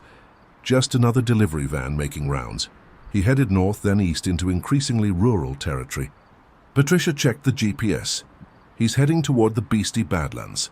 The Badlands, thousands of acres of twisted rock formations and hidden canyons. Perfect for hiding victims, terrible for rescue operations. After an hour of driving, the van turned onto a dirt road that didn't appear on any of our maps. We had to fall back further to avoid detection, relying entirely on Caroline's GPS signal. The signal stopped moving at coordinates that showed nothing but empty desert on satellite images. We parked a mile away and approached on foot, using rock formations for cover. What we found defied belief. Hidden in a natural depression, invisible from more than 100 yards away, was a complex of shipping containers arranged to form a compound. Solar panels and satellite dishes on top, generators humming softly. This had been here for years without anyone knowing. Through binoculars, I watched Anderson carry Caroline into one of the containers. I counted 3 other men moving around the compound, all armed. This wasn't a one-man operation. "We need backup," Patricia whispered. "FBI, state police, everyone." But as I reached for my radio, movement caught my eye. Women. Through the small windows of one container, I could see women. They were alive. Janet was right. I breathed. He's collecting them. We watched for another hour, gathering intelligence. The compound had at least 6 containers converted into living spaces, a central command unit, and what looked like a medical facility. This wasn't just kidnapping. It was trafficking on a massive scale. Caroline's camera came back online briefly, showing the interior of a container converted into a cell. 3 women were already inside, including Emma Bay, the most recent victim. They were alive but drugged, chained to the walls. Then the feed cut out. Either the camera was discovered or damaged. "We go in now," I decided. "That's suicide," Patricia protested. 4 armed men. Fortified position. Caroline's in there. Those women are in there. Every minute we wait, a gunshot cut me off. Then another, screaming from the compound. We rushed forward, calling for backup as we ran. The compound erupted in chaos. Through the dust and confusion, I saw Caroline very much conscious and armed, fighting with one of the guards. She'd somehow gotten free and turned the tables, but she was outnumbered. Anderson emerged from a container with a rifle. I drew my weapon, shouting for him to drop his. He turned toward me, raising the rifle, and I fired. 3 shots center mass. He went down. The next 10 minutes were the longest of my life. Gunfire, screaming, dust and blood. Patricia took down another guard who was trying to execute the prisoners. Caroline, despite being drugged, managed to disarm another. The 4th tried to flee, but ran straight into Janet's team, who'd been positioned as outer perimeter security. When the dust settled, we had 4 suspects in custody, 1 wounded, 8 women rescued, and evidence of a trafficking ring that extended across 3 states. The FBI response was massive and immediate. The compound was processed as a crime scene, revealing years of horrific activities. The rescued women were all alive, though traumatized and requiring immediate medical attention. Emma B. would later testify that they'd been told they were being trained for overseas work, kept drugged and compliant, while buyers were arranged. Caroline had several broken ribs and a concussion, but was otherwise okay. The water Anderson had given her was indeed drugged, but Janet's network had prepared for that. Caroline had taken counteracting agents beforehand and was trained to fake unconsciousness. "You could have died," I told her later at the hospital. But I didn't, and neither did they. She gestured toward the room where the rescued women were being treated. That's what matters. The investigation revealed that Robert Anderson was actually Josiah Caldwell. No relation to the construction killer, just an unfortunate coincidence of surnames. He'd been running the trafficking ring for 7 years, using the isolation of the reservation and jurisdictional confusion to avoid detection. But the most disturbing revelation came from his computer records. He had a client list, buyers from around the world who specifically requested Native American women. The fetishization and commodification of our people turned my stomach. Even worse were the notes about breeding programs and preservation of bloodlines that spoke to a sick fascination with racial purity. Patricia and I were both disciplined for conducting an unauthorized operation, though the successful rescue mitigated the consequences. We received written reprimands but kept our jobs. The FBI took credit for the bust, which was fine by us. The women were safe. That's what mattered. Janet's network dissolved back into the shadows after the operation. Officially, they were never there. The FBI investigation found no evidence of their involvement. Just a lucky break from good police work. Sophronia sent me a letter months later. She'd moved to Phoenix, was teaching at a private school, had met someone. She was healing. She thanked me for everything, but said she never wanted to think about that time again. I understood. Pamelia Bay died in the psychiatric facility 6 months. Every woman saved, every predator stopped, every family that doesn't have to grieve. That's worth more than procedural purity. My phone rings. Unknown number, I answer. Officer Tosi, there's something you need to know. I grab my keys and head into the night because that's what we do. We answer the call, follow the leads, save who we can, and sometimes, just sometimes, we work with angels who've learned to fight dirty. The desert is vast, full of secrets and shadows, but not all shadows hide monsters. Some hide guardians, and in the end, that might be what keeps us safe. Music. The first call came on a Monday morning in April 2024. I was just starting my shift at the Navajo Tribal Police station in Tuba City when dispatch forwarded a concerning report from the Indian Health Service clinic. 3 families from the same area near Black Mesa had brought in sick children over the weekend, all with similar symptoms, severe nausea, tremors, and neurological issues that the doctors couldn't immediately explain. My name is Officer Zebulon Bagay, and I'd been investigating environmental crimes on the reservation for the past 6 years. Most cases involved illegal dumping or poaching, straightforward violations with clear perpetrators. But something about this felt different from the moment I heard about it. Dr. Priscilla Yazi, the chief physician at the clinic, met me in her office that afternoon. She was a woman in her 50s who'd grown up on the reservation and returned after medical school to serve her people. The concern in her eyes was evident as she spread out the medical charts. 17 patients so far, she said, her voice tight with controlled anxiety. All from the same general area, about a 5 mn radius around Rough Rock, ages ranging from 4 to 73, same symptom progression in each case. Environmental contamination. I suggested already mentally cataloging the possible sources in that area. That's what we thought initially. Heavy metal poisoning, perhaps from old mining operations. But the blood tests? She pulled up results on her computer. The toxicology is all wrong. This isn't lead, arsenic, or any of the usual suspects from mining contamination. It's something else. Something we can't identify. How serious is it? Dr. Yaz's expression darkened. 3 patients are in critical condition. One, a 68-year-old grandmother named Theophilosi, is on life support. If we don't figure out what's causing this soon, people are going to start dying. I drove out to Rough Rock that evening, the setting sun painting the desert in shades of orange and red.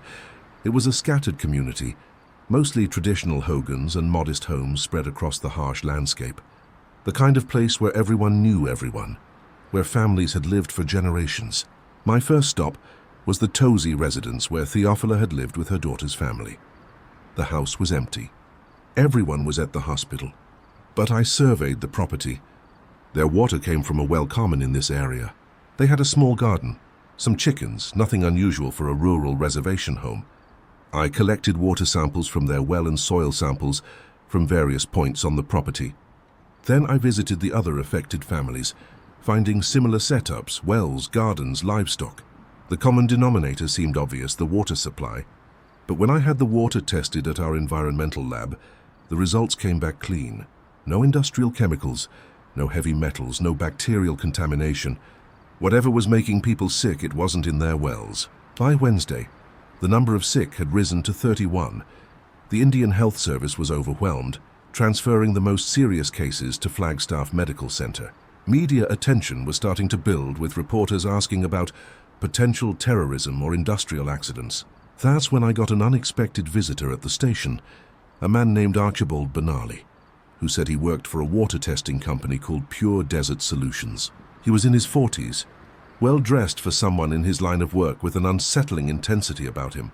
"Officer Bay," he said, settling into the chair across from my desk without invitation. I heard about the situation in Rough Rock. My company would like to offer our services free of charge. We have advanced testing equipment that might detect contaminants your lab missed. Something about him set off my instincts. That's generous of you, Mr. Benali. How did you hear about this? We haven't made any public statements yet. He smiled, an expression that didn't reach his eyes. I have contacts at the hospital. When something like this happens, word spreads quickly in our industry. Water contamination is serious business. And what exactly is your business? Water purification systems. We install filtration units for homes and businesses across the reservation. In fact, we've been trying to get contracts in the Rough Rock area for months. The situation, tragic as it is, demonstrates why our services are needed. The opportunistic tone made my skin crawl. People were dying and he was seeing dollar signs, but I couldn't deny that we needed all the help we could get. Leave your contact information, I told him. I'll discuss it with my superiors. He left a business card and departed, but not before making one more comment. You know, officer, sometimes the most dangerous contaminants are the ones that occur naturally. The desert has many secrets. That night I couldn't sleep. I kept thinking about Benali's words, about natural contaminants. The reservation had a long history of uranium mining, coal extraction, various industrial projects that had left scars on the land. But we tested for all of that. At 3:00 a.m. my phone rang. It was Dr. El-Razi. Zebulon, you need to come to the hospital immediately. Theophilosai is conscious, and she's asking for police. She says she knows what's making everyone sick. I rushed to Flagstaff, arriving just as the sun was rising. Theophila was weak but alert, her daughter holding her hand. When she saw me, she beckoned me closer, her voice barely a whisper. The blessing ceremony, she said. 2 months ago, a man came, said he was a traditional healer, did a blessing for good harvest. What man? I asked, leaning closer. Called himself a medicine man. But something was wrong. The herbs he burned, the water he blessed, it smelled wrong. Made my eyes water. She coughed. Specks of blood on her lips. He gave us all tea to drink. Said it would protect us from evil spirits. What was his name? Joseph. Joseph Nez. But he wasn't from here. His accent was wrong. City accent. Can you describe him? But before she could answer, alarms started blaring. Theophila's body convulsed, her eyes rolling back. Medical staff pushed me aside as they worked to stabilize her. Her daughter was screaming, other family members crying. Dr. El-Razi pulled me into the hallway. She's going into organ failure. Whatever this toxin is, it's accelerating. She mentioned a blessing ceremony. Someone giving them tea, I said quickly. Joseph Nez claimed to be a medicine man. Dr. Yazi's face palled. If someone deliberately poisoned them under the guise of traditional medicine, that's not just assault. That's an attack on our entire culture. I spent the next day tracking down Joseph Nez. No one in the traditional healer community had heard of him. The name didn't appear in any of our databases, but when I showed the Ayla's daughter a photo lineup of various suspects, she pointed to one immediately. It was Archibald Benali, the same man who'd offered to help test the water. The same man whose company stood to profit from water contamination fears. He'd used a false identity to infiltrate the community, conducting his blessing ceremony to poison residents, creating a crisis he could then solve with his expensive filtration systems. But when I went to arrest him, Archibald Benali had vanished. Pure Desert Solutions was a shell company with a fake address. The phone numbers went to burner phones, now disconnected. He'd been planning this for months, maybe years. We finally identified the poison with the help of a CDC toxicologist, a synthetic compound similar to certain mushroom toxins, but modified to be slower acting and harder to detect. It was ingenious. Those who died were already weak, already dying. I just accelerated the inevitable. You're a monster, he laughed. I'm a businessman and business is good. Do you know how many reservations there are across the Americas? How many indigenous communities with valuable resources and vulnerable populations?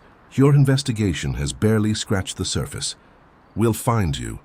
No, you won't, because I'm very good at this. And because the system you serve doesn't actually care about indigenous peoples.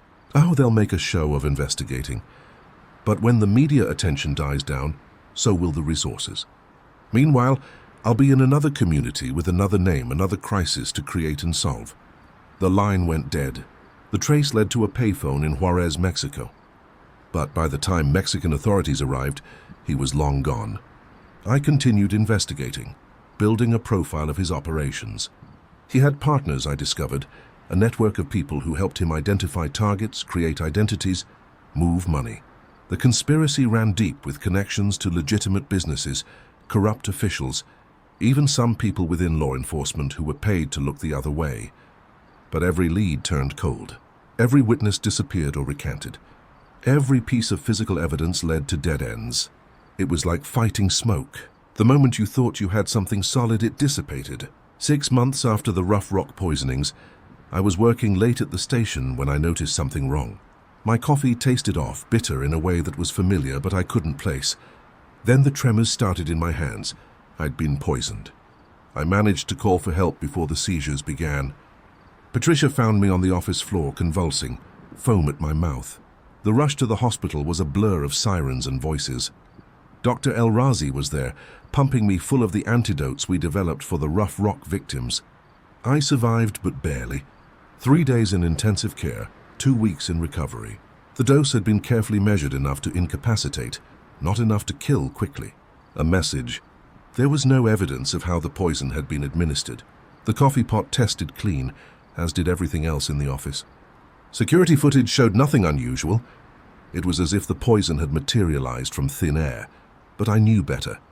Benny or one of his network had gotten to me, probably through someone I trusted. The message was clear. Back off, or next time the dose would be lethal. The poisoning changed everything. I was no longer just investigating a case. I was a target, a victim, living evidence that Archibald Benally could reach anyone anywhere. The FBI offered me protective custody, but I refused. Running would mean abandoning the community still at risk, and I couldn't live with that. Dr. Priscilla Yazzie insisted on daily blood tests for me, monitoring for any residual effects of the poison. During one of these appointments, 3 weeks after my poisoning, she pulled me aside with a disturbing discovery. "Zebulon, I've been analyzing your blood samples against those from Rough Rock," she said, pulling up data on her computer. "The compound used on you was different, more refined. It's like he's been perfecting the formula." Perfecting it for what? Mass distribution. The original poison required direct ingestion, the tea at the blessing ceremony. But this new version, she showed me molecular diagrams I couldn't fully understand. This could be aerosolized, added to water supplies at treatment plants, even absorbed through skin contact. He's not just poisoning individuals anymore. He's preparing for something bigger. The implications were terrifying. Every water source on the reservation became suspect. We issued advisories, but how do you tell an entire population not to trust their water without causing mass panic? And that, I realized, was exactly what Benally wanted. Fear so widespread that people would pay anything for his protection. I decided to approach the investigation differently. Instead of chasing Benally directly, I'd target his network. Someone had helped him poison me inside a police station. Someone was providing him with chemical supplies. Someone was laundering his money. Find the network. Find the man. My first lead came from an unexpected source. Theophila's daughter, Marie. She'd been going through her mother's belongings when she found something odd, a business card for Pure Desert Solutions, but dated from 2 years before the poisoning, long before Benally supposedly arrived in the area. "Mom never mentioned this," Marie said, handing me the card. "But look at the back." Written in Theophila's shaky handwriting was a note. "Man came by asking about water rights. Something not right about him. Keeping this just in case." Theophila had sensed danger 2 years ago. How long had Benally been planning this? How many communities had he surveilled, studied, selected for victimization? I dug deeper into land and water records for the Rough Rock area. That's when I found it. A series of shell companies had been quietly buying water rights near the reservation for the past 5 years. Small purchases, nothing that would raise flags individually, but collectively, they represented control over significant water resources upstream from tribal lands. The companies all traced back to a holdings corporation in Delaware, which led to another in Nevada, then offshore to the Caymans. It was a deliberately complex web, but I'd seen this pattern before in money laundering cases. Someone was playing a long game, and the poisonings were just one piece of a larger scheme. Late one night, while reviewing financial documents at home, I heard something outside. My hand went to my service weapon as I peered through the window. A figure in dark clothing was near my vehicle. I called for backup and moved to confront them, but they fled into the desert darkness before I could get close. My truck wouldn't start the next morning. The mechanic found sugar in the gas tank. Amateur sabotage, almost childish, but that was the point. It wasn't meant to harm me, just to let me know they were watching, could reach me any time. Patricia assigned herself as my unofficial bodyguard after that, insisting on driving me to interviews and staying close during investigations. It was during one of these joint interviews that we got our next break. We were talking to a chemical supply company in Flagstaff that had reported suspicious purchases. Someone buying large quantities of organic synthesis precursors, the kind used to create complex toxins. The manager, an elderly man named Frank, mentioned something interesting. The buyer always paid cash, always wore sunglasses, and a hat never gave a real name. But I remembered him because he had this nervous habit. Kept clicking his pen while he waited. Click, click, click constantly. Drove me crazy. That detail triggered something in Patricia's memory. The water rights office in Window Rock. When we were investigating the shell companies, the clerk mentioned someone with the same habit. Said a man came in asking about water rights, clicking his pen the whole time. We had a pattern, a behavior, that linked different locations. It wasn't much, but it was something. We started canvassing every business that might sell chemicals, lab equipment, or water testing supplies, asking about customers with that specific nervous habit. It took weeks, but we finally got a hit. A medical supply company in Albuquerque had security footage of a man matching our description, pen clicking and all. The quality wasn't great, but facial recognition suggested a possible match to someone in the federal database.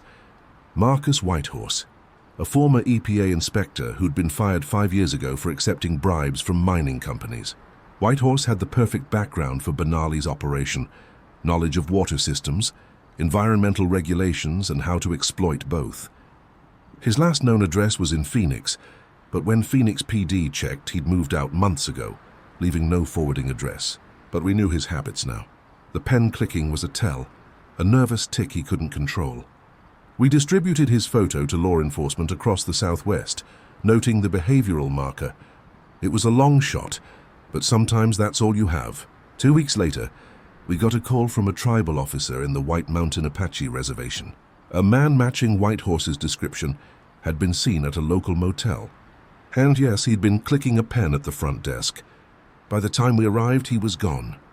But he'd left something behind. Remember, the fear is more valuable than the actual contamination. Make them believe nowhere is safe. Black Mesa, my jurisdiction. They were coming back to finish what they had started in Rough Rock. I immediately contacted Dr. Yazy to warn the clinic, then called an emergency meeting with tribal leadership. We needed to act fast but carefully. If we moved too openly, Benali and his network would disappear again. But if we waited too long, more people would die. The tribal council authorized a covert operation. We'd monitor all water sources around Black Mesa, install hidden cameras at key locations, and have rapid response teams ready. But we'd do it quietly, making it appear that we'd given up the investigation, that the threat had passed. It was a waiting game, and waiting was torture. Every day that passed without incident made me more nervous. Were they watching? Had they detected our surveillance, or were they planning something we hadn't anticipated? The answer came 3 weeks later at 2:00 a.m. on a moonless night. Motion sensors at the Rough Rock water treatment facility triggered silent alarms. Our cameras showed 2 figures in hazmat suits approaching the main intake valve with large containers. We moved in fast and silent. Patricia led one team from the north, while I approached from the south. The figures were so focused on their task, they didn't notice us until we were almost on top of them. Freeze. Tribal Police. One figure dropped his container and raised his hands. The other tried to run but tripped over his own hazmat suit, falling hard. We had them, but when we removed their masks, neither was Benali or Whitehorse. They were hired thugs, low-level criminals paid to do the dirty work. They knew nothing beyond their immediate instructions. Poison the water, get paid, disappear. The containers held enough concentrated toxin to contaminate the entire water supply for 50,000 people. The death toll would have been catastrophic. We'd stopped a massacre, but the masterminds were still free. Frustrated, I was examining the captured equipment when I noticed something, a partial fingerprint on one of the containers, preserved in a chemical residue. It was barely visible, but our lab enhanced it enough to run through the database. Match Archibald Benally, but not the Archibald Benally we'd been chasing. This was Archibald Benally Sr., age 71, a retired chemistry professor living in a nursing home in Tucson. The man we'd been hunting was his son, Archibald Jr., who'd legally changed his name to Adam Bishop. 5 years ago, we finally had his real identity. Adam Bishop had a documented history, PhD in chemistry, worked for several pharmaceutical companies before being fired for conducting unauthorized experiments. He'd been brilliant but unstable, convinced that modern society was too soft, that humanity needed calling to remain strong. Classic delusions of grandeur mixed with sociopathic tendencies. His credit cards, when we finally got warrants for them, showed he'd been in Phoenix just 3 days ago. The trail was warm. Federal marshals raided his last known location, a luxury apartment downtown, but found it stripped clean. He'd been tipped off again that night, exhausted and defeated. I went home to find an envelope under my door. Inside was a single photo. Me, Patricia, Dr. El Razi, and several other key investigators taken with a telephoto lens on the back. You're becoming annoying. This is your final warning. Patricia wanted to pull back, regroup, hand everything to the FBI, but I couldn't. Every day, Bishop remained free. More people were at risk. And now I had another lead from the nursing home. Bishop had been visiting his father monthly until 6 months ago, when the visits abruptly stopped. I went to see Archibald Sr. myself. He was frail, suffering from dementia, but he had moments of clarity. When I mentioned his son, his eyes focused sharply.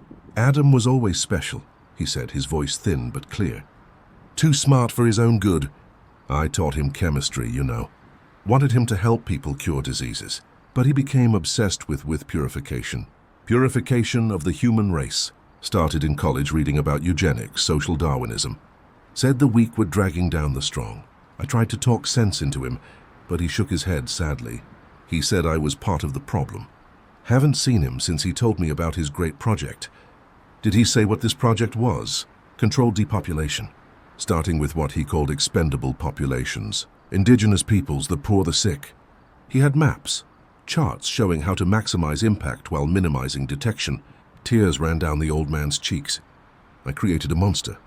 I taught him everything he knows about chemistry, and he's using it to kill. The old man grabbed my arm with surprising strength. There's something else. Adam has a partner, someone high up in government or business. He accidentally mentioned it once. Said his sponsor had provided everything he needed. I don't know who, but they're powerful enough to protect him. Warn him when you get close. A sponsor, someone in position of authority. Feeding Bishop information, funding his operation. That's how he always stayed one step ahead. The conspiracy went deeper than we'd imagined. I left the nursing home with more questions than answers. But one thing was certain. We had a mole, someone inside law enforcement or government who was protecting Bishop. Every move we made was being reported to him. That's when I decided to go dark. I told Patricia I was taking medical leave, still recovering from the poisoning. I told my superiors the case was stalled, that I was handing everything to the FBI. Then I disappeared into the investigation, working alone, trusting no one. Working alone changed the entire dynamic of the investigation. I told no one where I was going, filed no reports, made no official requests. I became a ghost in my own case, operating from a motel room paid for with cash, using burner phones, following leads that I shared with no one.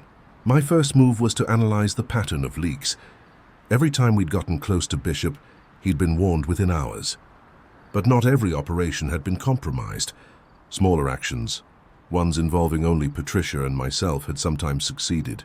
The mole was someone with high access but not omniscient. Someone who received reports but wasn't in the field. I made a list of everyone who'd had access to operational details. FBI agents, tribal police brass, federal prosecutors, even administrative staff, 47 names. I needed to narrow it down. Working backward from each leaked operation, I tracked who had been informed and when, meeting logs, email chains, phone records. I pulled everything I could access without raising suspicions. A pattern emerged. Every compromised operation had been discussed in the joint task force meetings held every Tuesday at the federal building in Phoenix. 12 people attended those meetings regularly. One of them was feeding information to Bishop. I decided to set a trap. I created false intelligence about Bishop's location. Different versions with small variations, and leaked each version to a different person on my suspect list. Then I waited to see which location Bishop would flee from. The call came 3 days later from the Yavapai County Sheriff's Department. Someone matching Bishop's description had hastily left a cabin near Prescott, the exact location I'd shared with Deputy Director Harold Morrison of the Arizona State Police, a man who'd been instrumental in coordinating multi-agency responses to the poisonings. Morrison. I'd worked with him for 2 years, trusted him, shared information that had probably gotten people killed. The betrayal was a physical pain in my chest, but I needed proof, not just circumstantial evidence. I started surveillance on Morrison, following him during off hours, monitoring his communications as much as I legally could without a warrant. But I knew the truth. He'd poisoned his own daughter. Why? It took me another day of investigation to understand. Morrison was deeply in debt. His daughter needed expensive cancer treatments, not covered by insurance. Bishop had offered him a deal: information for money, plus the antidote for any poisonings that might affect his family. But the antidote only worked if you kept taking it. Morrison had made his daughter sick to maintain his cover as a victim, not a perpetrator.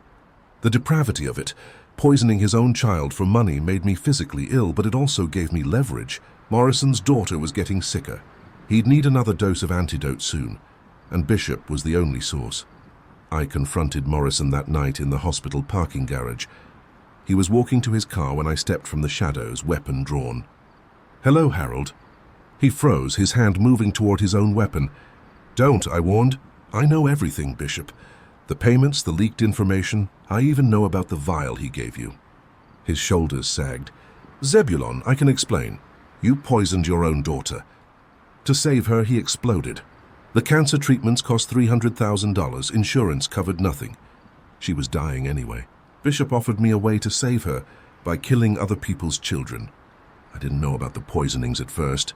He said he was a businessman, that he just needed information about water rights, environmental regulations. By the time I understood, I was in too deep. He had evidence of the bribes. If I stopped helping him, he'd destroy me and Sarah would die without treatment. Where is he, Harold? I don't know. He contacts me. Never the other way round. You're lying. I'm not. He's paranoid. Never stays in one place long. But Morrison hesitated, conflict clear on his face. There's a meeting tomorrow night. He wants the task force's latest intelligence. Midnight at the old Hayden flour mill in Tempe. The flour mill had been abandoned for decades, a massive industrial complex perfect for clandestine meetings. It was also perfect for an ambush. You're going to keep that meeting, I told Morrison, and you're going to be wearing a wire. He'll kill me if he suspects anything. Your daughter is dying, Harold. The only way she gets the real antidote is if we catch Bishop. Otherwise, she'll need his doses forever, and one day he'll decide you're not useful anymore. Morrison's face crumbled. He knew I was right. We had one day to prepare. I couldn't involve official channels. There might be other moles, and Morrison didn't know the full network. So I turned to the only people I absolutely trusted, Patricia and Doctor for Priscilla, El Razi. Patricia was furious when I told her what I'd been doing. You could have been killed working alone like that. I couldn't risk another leak. You couldn't trust me. I couldn't risk you. There's a difference. Dr. Yazi was more practical. If we're going to capture Bishop, we need to be prepared for biological threats. He won't go down without using his poisons.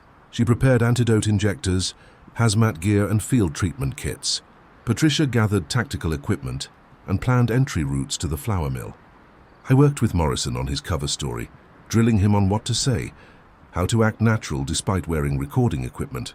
The night of the meeting, the abandoned flour mill loomed against the sky like a decaying giant. Morrison parked where he always did, in the shadow of a collapsed loading dock. Patricia and I were positioned 50 yards away, watching through night vision scopes. Morrison waited in his car, visibly nervous even from a distance. At 12:03 a.m., a figure emerged from the ruins of the mill. Bishop, moving with the confidence of someone who believed he was untouchable.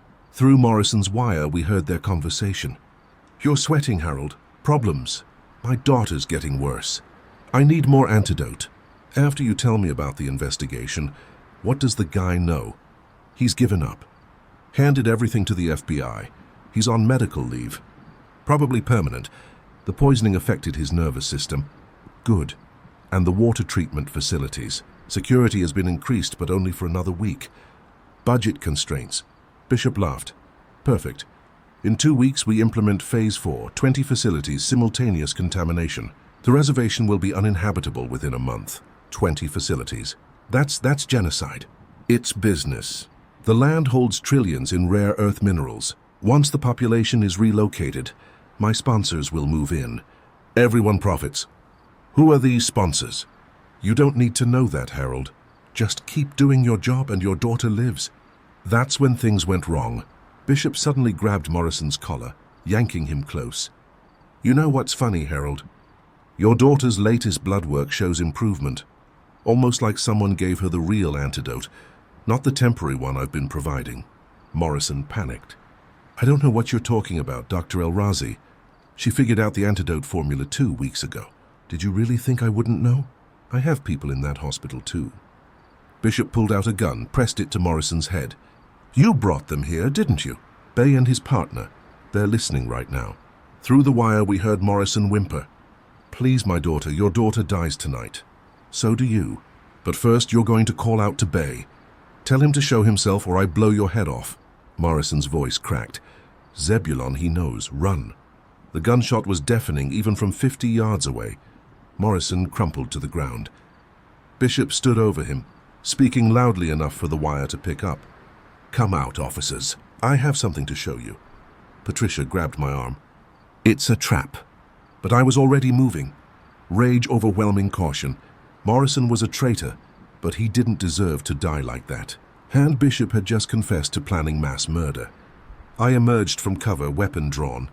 Adam Bishop, you're under arrest, he smiled. That same cold expression from the nursing home visit. Officer Bagay, still alive, I see. My dosage calculations must have been off. Drop the weapon. I don't think so. He pulled out a small device like a garage door opener. Do you know what this is? Dead man switch. I release this button, and canisters hidden around this mill release enough aerosolized toxin to kill everyone within a mile, including the residential area to our east. Patricia's voice crackled in my earpiece. Zebulon, there are families in those apartments, kids. Smart woman, your partner, Bishop said. So here's what happens. You let me walk away and those families live. You try to stop me, everyone dies. You're bluffing. Harold thought that too. How'd that work out for him? He stepped backward, keeping the device raised. I've already won, officer. Even if you catch me, the plan proceeds. My network is too large, too embedded. We're in your hospitals, your government, your schools. We're everywhere. That's when I noticed something. Bishop kept favoring his left side, a slight hitch in his movement. He was injured, probably from climbing through the mill's debris, and his thumb on the dead man's switch was trembling, not from fear, but from muscle fatigue. He'd been holding it too long. You know what your problem is, Bishop? I said slowly, moving to my right, forcing him to turn. You think you're smarter than everyone else, but you're not. You're just another narcissist with delusions of grandeur, says the cop who couldn't even protect his own coffee cup. True, but I learned something from that. You taught me to think like you. And right now you're calculating whether you can make it to your vehicle before your thumb cramps and releases that switch. His eyes flickered toward the parking area. That moment of distraction was all I needed. I didn't shoot him. Instead, I shot the ground at his feet, sending chips of concrete into his legs. He screamed, stumbling but not falling, his thumb still on the switch. Patricia emerged from another angle, her weapon trained on him. Here's what's really going to happen, I said. You're going to slowly lower that device and hand it to me. Then you're going to tell us where the canisters are, so we can disarm them. I'd rather die. No, you wouldn't. If you wanted to die, you'd have released that switch already, but you haven't because you're a coward. You poisoned. Patricia zip-tied his other hand, while I carefully transferred the device to my own grip. Where are the canisters? I demanded. There aren't any, he gasped. It's just a transmitter. No canisters, I lied. The bomb squad later confirmed he was telling the truth. The device was a prop, psychological warfare, But it had worked long enough to create fear, and that's all Bishop had ever really needed. The arrest of Adam Bishop should have been the end. We had him on attempted mass murder, conspiracy, and dozens of other charges. The evidence was overwhelming: recordings, documents, witness testimony.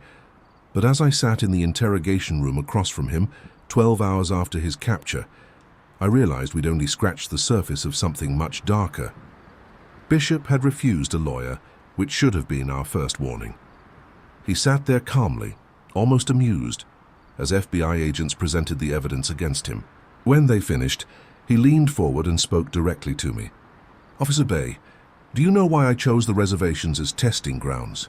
Because you're a racist who sees indigenous people as expendable? No, because your communities are isolated, underserved by federal agencies. And when people get sick, it's often attributed to historical contamination from mining or nuclear testing. The perfect laboratory conditions. Laboratory for what? The future of warfare. Biological weapons that can target specific populations based on genetic markers. My sponsors aren't just interested in land, officer. They're interested in perfecting the science of selective elimination." The FBI agents exchanged glances. This was beyond domestic terrorism. He was describing weapons development potentially international in scope. "Who are these sponsors?" "Agent Richardson," the lead interrogator demanded. Bishop smiled. "Governments, corporations. Sometimes it's hard to tell the difference. They fund the research. I provide the data." The reservation poisonings were Phase 3 trials. Phase 4 was supposed to test transmission vectors, making the toxins contagious. Contagious? Dr. Priscilla Yazi had been observing from behind the one-way mirror, but now burst into the room. "You were going to create a plague. A controlled plague. One that would spread through specific communities but die out before reaching others. Imagine being able to eliminate an entire ethnic group while leaving neighboring populations untouched. The ultimate ethnic cleansing tool." The room went cold. Even the veteran FBI agents looked shaken. "The antidote," I said, pieces falling into place. "It wasn't just to save specific people. It was to protect certain populations while others died. Now you're beginning to understand. Morrison's daughter, the families of my network, they all received genetic markers that would make them immune. We've been building a database of who lives and who dies." Agent Richardson stood up. "Where is this database? Encrypted, distributed across multiple servers. Even I don't have full access. That's the beauty of the system. Compartmentalized, decentralized. You can't stop it by arresting one person." "Then we'll arrest them all," Richardson said. Bishop laughed. "You don't even know who they are. Some are people you work with. Some are people you vote for. Some are people whose products you use every day. The network is vast, Officer Big Eye, and it's been growing for decades." That's when Patricia entered the room with a laptop. "We've decoded part of Morrison's files. You need to see this." On the screen was a list of names, titles, and locations. Government officials, military contractors, pharmaceutical executives, even some names I recognized from tribal councils. The network wasn't just vast, it was embedded in every level of society. "Jesus Christ," Agent Richardson muttered. "This is going to take years to unravel." Bishop leaned back in his chair. "And while you're unraveling it, the work continues." I was just one researcher. There are dozens more, each working on different vectors, different toxins. Some target genetic markers, others target cultural practices. Did you know we developed a poison that only activates when combined with certain traditional medicines? Brilliant. Really? Dr. Yazi lunged at him, but I caught her arm. "He's trying to provoke us. Don't give him the satisfaction." "Satisfaction?" Bishop looked genuinely puzzled. "I'm not a sadist, officer. I'm a scientist. The deaths are just data points necessary for perfecting the formulas. Those data points were people. I said Theophilose was a grandmother. She had stories, memories, a family who loved her. Irrelevant to the research. That's when I realized something. Bishop wasn't just evil. He was fundamentally broken, incapable of seeing people as anything more than test subjects. But that might be his weakness. "Tell me about the first one," I said. "Not the first victim here, but your very first test. When did you realize you could kill without consequence?" His expression shifted slightly. "That's not relevant." "It is to me. Was it an accident? An experiment gone wrong?" He was silent for a long moment. "Then my sister. She had a rare genetic condition. I was trying to cure her, developed what I thought was a treatment. It killed her instead. But her death taught me something. That biological weapons could be precise, targeted. Her sacrifice started all of this. How old was she? 7. And you've been trying to justify her death ever since, turning it into something meaningful, instead of admitting you killed your own sister. His composure cracked. I was trying to save her. And you've been killing other people's sisters ever since. Not for science, not for your sponsors, but because admitting you're a failure who murdered a child would destroy you. He stood up abruptly, his calm facade shattered. You don't know anything. I know you're terrified. Not of prison, not of death, but of insignificance. You need to believe your work matters, because otherwise your sister died for nothing. Bishop broke. Not completely, but enough. Over the next 6 hours he gave us names, locations, formulas. Not everything. He held back key information as bargaining chips, but enough to start dismantling the network. The raids began that night. 17 locations across 5 states. We found laboratories, stockpiles of toxins, detailed plans for biological attacks on indigenous communities worldwide. The scope was staggering. Reservations in the Amazon, Aboriginal communities in Australia, First Nations in Canada, a global conspiracy to eliminate indigenous peoples under the guise of natural disasters and mysterious illnesses. But for every person we arrested, 2 more disappeared. For every lab we shut down, we found evidence of 3 more we couldn't locate.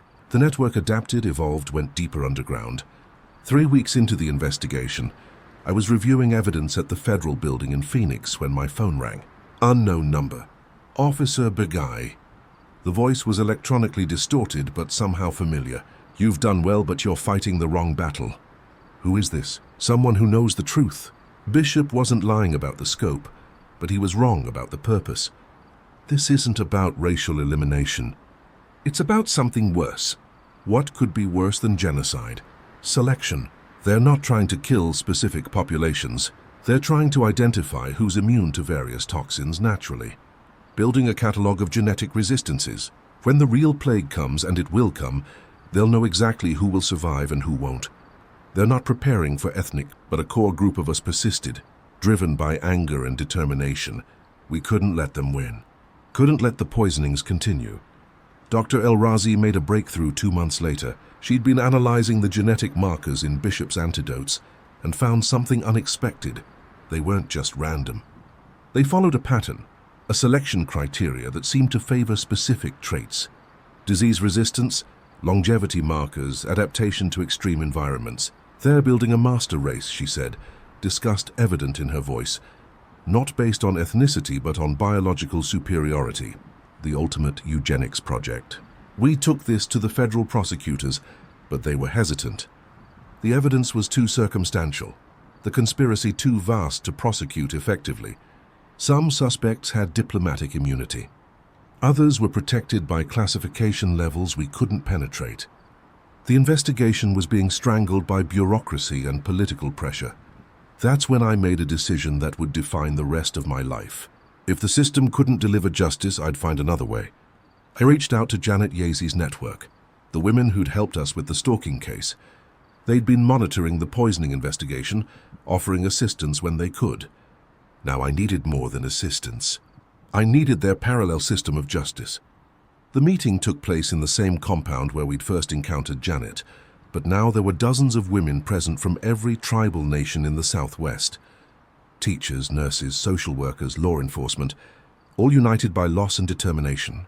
We know about the conspiracy, Janet said. We've been tracking it longer than you have. Some of our sisters died in those early poisonings, before anyone knew to look for patterns. Can you help stop it? We already are. 3 of Bishop's associates have had accidents recently. Car crashes, hiking mishaps, food poisoning. Nothing traceable. Nothing that looks like murder, but the network is being pruned. I should have been appalled at vigilante justice, but looking at the faces of women who'd lost daughters, sisters, mothers to the poisonings, I felt only grim satisfaction. What do you need from me? I asked. Information. Names, locations, supply chains. We can reach people. The law can't touch. I gave them everything. Every classified document. Every protected identity. every piece of evidence that prosecutors said was inadmissible. If the formal system failed, the informal one would succeed. Over the next year, the conspiracy began to unravel, not through arrests and trials, but through fear. Network members started dying in ways that looked natural, but formed a clear pattern. Others fled the country. Some turned themselves in, preferring prison to whatever justice the shadow network might deliver. Adam Bishop never made it to trial. He was found dead in his federal holding cell, apparent suicide by poisoning. How he got the toxin was never determined. His death was ruled suspicious but uninvestigated. Too many people wanted him silenced on both sides of the law. The mass poisoning he'd planned never materialized. The water treatment facilities remained safe, protected by both official security and unofficial guardians. The reservation populations, warned and prepared, took precautions that made large-scale attacks impossible. But the deeper conspiracy, the genetic cataloging, the selection project that continued. We'd cut off one tentacle, but the organism survived. Files we recovered suggested similar projects in Africa, Asia, South America. The reservation poisonings had been just one experiment among many. Dr. Priscilla Yazy published papers on the antidotes, making the formulas public. If they couldn't be kept secret, at least they could be available to everyone. She received death threats but also Nobel Prize nominations. She continued her work developing treatments for future biological attacks she knew were coming. Patricia transferred to federal law enforcement, using her position to monitor and disrupt the network from within. She never spoke about what she did, but sometimes names from our investigation would appear in obituaries. Deaths by natural causes that weren't natural at all. As for me, I remained a tribal police officer, but my real work happened in the shadows. I became a conduit between official law enforcement and the unofficial network of protection. When the system failed, I made sure justice found another path. The investigation led us down paths we never expected. Financial records showed connections to international pharmaceutical companies developing vaccines for diseases that didn't exist yet but would once released. Agricultural corporations were buying land around water sources, preparing for mass population displacement. Defense contractors were building underground facilities supposedly for national security, but actually as survival bunkers for the selected. One document we recovered was particularly chilling, a timeline labeled Cascade Protocol. It showed planned events over the next 20 years, controlled disease outbreaks, resource shortages, environmental disasters. Each event would eliminate certain populations, while others pre-selected and prepared would survive. The reservation poisonings were listed as Tester-Run 7B isolated population response metrics. I tried to get this document to media outlets, but it was dismissed as conspiracy theory. Those who did take it seriously faced lawsuits, threats, sudden funding cuts. The truth was too big, too terrible for most people to accept.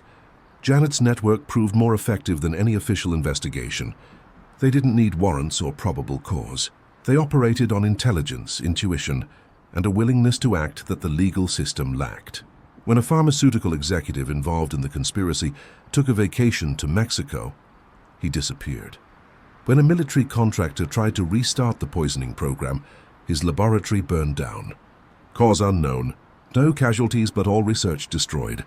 These weren't random acts of revenge. They were surgical strikes, carefully planned to disrupt the conspiracy without creating martyrs or attracting too much attention. The network had learned from their enemies how to operate in shadows, how to use fear as a tool, how to make people disappear. 5 years have passed since the Rough Rock poisonings. The mass graves are still being discovered, communities worldwide reporting mysterious illnesses that match our patterns. Each discovery adds to our understanding of the conspiracy's scope, but also reveals how little we've actually stopped. Morrison's daughter survived, the real antidote saving her life. She doesn't know her father was a traitor who poisoned her for money. That secret will die with those of us who know it. Some truths are too cruel to share. She went on to medical school, inspired by Dr. Yaz's work, determined to help communities like the one her father betrayed. Theophilus' family erected a monument at Rough Rock, honoring all victims of the poisonings. It reads, "They tried to erase us with poison. We survived with medicine." Both statements are true in ways the public will never fully understand. Every year on the anniversary, hundreds gather there. Survivors, families, activists, We remember the dead, but also celebrate the living, the ones who fought back and won. The conspiracy adapted to our resistance. Instead of mass poisonings, they switched to subtler methods. Contaminated vaccines distributed through free clinics, genetically modified foods that cause sterility in specific populations, water additives that slowly degraded cognitive function. Each attack was deniable, explainable as accident or incompetence rather than malice. We adapted too. Dr. Elrazi established a network of independent testing laboratories staffed by people we trusted, equipped to detect new toxins and create antidotes. Patricia used her federal position to redirect resources, ensuring vulnerable communities received clean supplies and real medical care. I continued coordinating between official and unofficial responses, a bridge between two worlds fighting the same enemy. Last month I received another call from that distorted voice, the one that warned me about the selection project. "You've done well, Officer Big Eye, but the real test is coming. Not poisoning, something else. Watch for the signs. Unusual disease patterns, genetic testing programs, fertility. They have people everywhere, even in witness protection. The moment I surface, I'm dead, and so is anyone I've been in contact with." "Then tell me everything now." "I can't. This line is only secure for another 30 seconds. But I'll tell you this. Check the shipping manifests for agricultural supplies going to reservation schools. They're not what they seem. And Officer Bay, trust no one in Washington. The corruption goes all the way to the top." The call ended. I immediately investigated the agricultural supplies and found hidden compounds designed to reduce fertility rates. We intercepted the shipments, replaced them with harmless substitutes.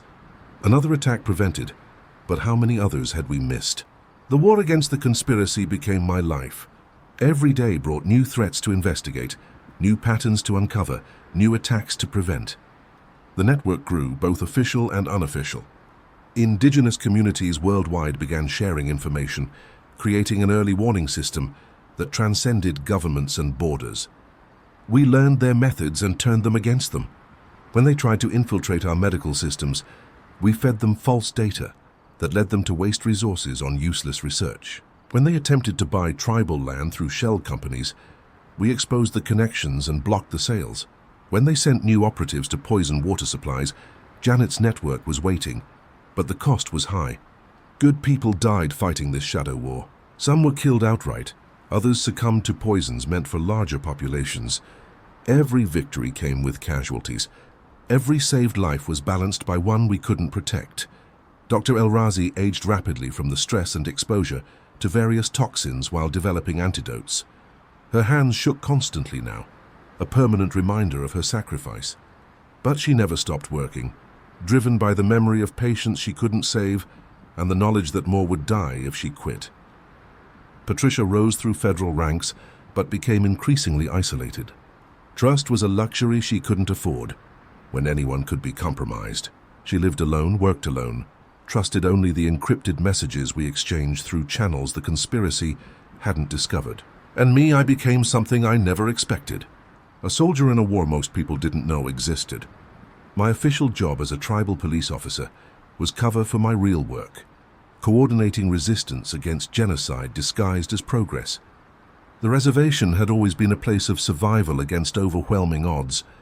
Our ancestors survived Smolok's blankets, forced marches, cultural eraser. Now we faced a new form of the same old evil. Elimination disguised as evolution. Murder marketed as natural selection. But we survived. We always survived. And more than that, we fought back. The water at Rough Rock runs clean now, tested daily by people who know what to look for. Children play where poison was meant to spread, their laughter a defiance of those who wanted silence. Elders tell stories of the time the water turned deadly, and the people who made it safe again. They don't know the full truth, the global conspiracy, the selection project, the shadow war being fought in their name. Maybe someday they will. But for now, they know enough that there are those who would poison them for profit and power, and there are those who stand guard against such evil. My phone rings constantly now. Reports of new threats, updates from the network, warnings from anonymous sources. Each call could be the one that reveals Phase 5, the final attempt at controlled extinction. But each call is also proof that we're still fighting, still watching, still protecting. The conspiracy hasn't given up. Bishop's death was a setback, not a defeat. Morrison's betrayal exposed one mole, but there are others. The poisoning at Rough Rock was stopped, but similar attacks continue worldwide. The war isn't over, but neither are we. Last week, a young woman approached me at the Rough Rock Monument. She was a graduate student, researching the poisonings for her dissertation. She'd uncovered patterns everyone else had missed, connections that even our investigation hadn't found. "Officer Bay," she said, "I think I can help. My grandmother was Theophilosi. She kept journals, documented things she noticed but never reported. Strange visitors, unusual illnesses, patterns going back decades. I think this conspiracy is older than you know." I looked at her. Theophila's granddaughter, carrying on the fight in her own way. The next generation, armed with education and determination, ready to continue what we'd started. "Show me," I said. She spread out her research, maps, timelines, genetic studies, historical records. The conspiracy wasn't decades old, it was centuries old, evolving with technology, but maintaining the same goal: controlled population reduction, targeting those deemed undesirable by those in power. The reservation poisonings weren't a new evil. They were the latest chapter in a very old story, but so was our resistance. I thought about Bishop dead in his cell, Morrison betrayed by his own greed, the network members who disappeared rather than face justice. They thought they were strong because they could kill, but we were stronger because we could survive. The phone rings again, another unknown number. Another warning or threat, I answer, ready for whatever comes next. Because that's what we do. We answer the call, face the darkness, protect those who can't protect themselves. The young woman watches me, eager to help, ready to fight. I see Theophila in her eyes. The same strength, the same refusal to be a victim. The poisoners killed her grandmother, but they couldn't kill what she represented. Resilience, community, the stubborn refusal to disappear. "We need to talk," I tell her after hanging up. "There's more you need to know about your grandmother, about what really happened, about what's still happening." She nods unsurprised. "I know. That's why I'm here. Grandma always said the water would tell the truth eventually. I'm ready to listen."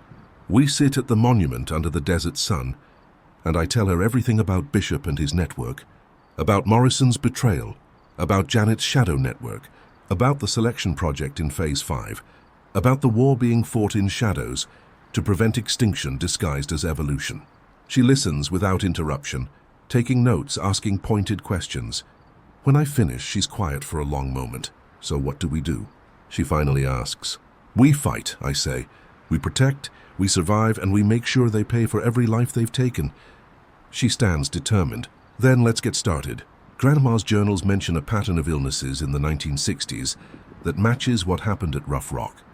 If this conspiracy is that old, there must be records, evidence, connections we haven't found. And so it continues.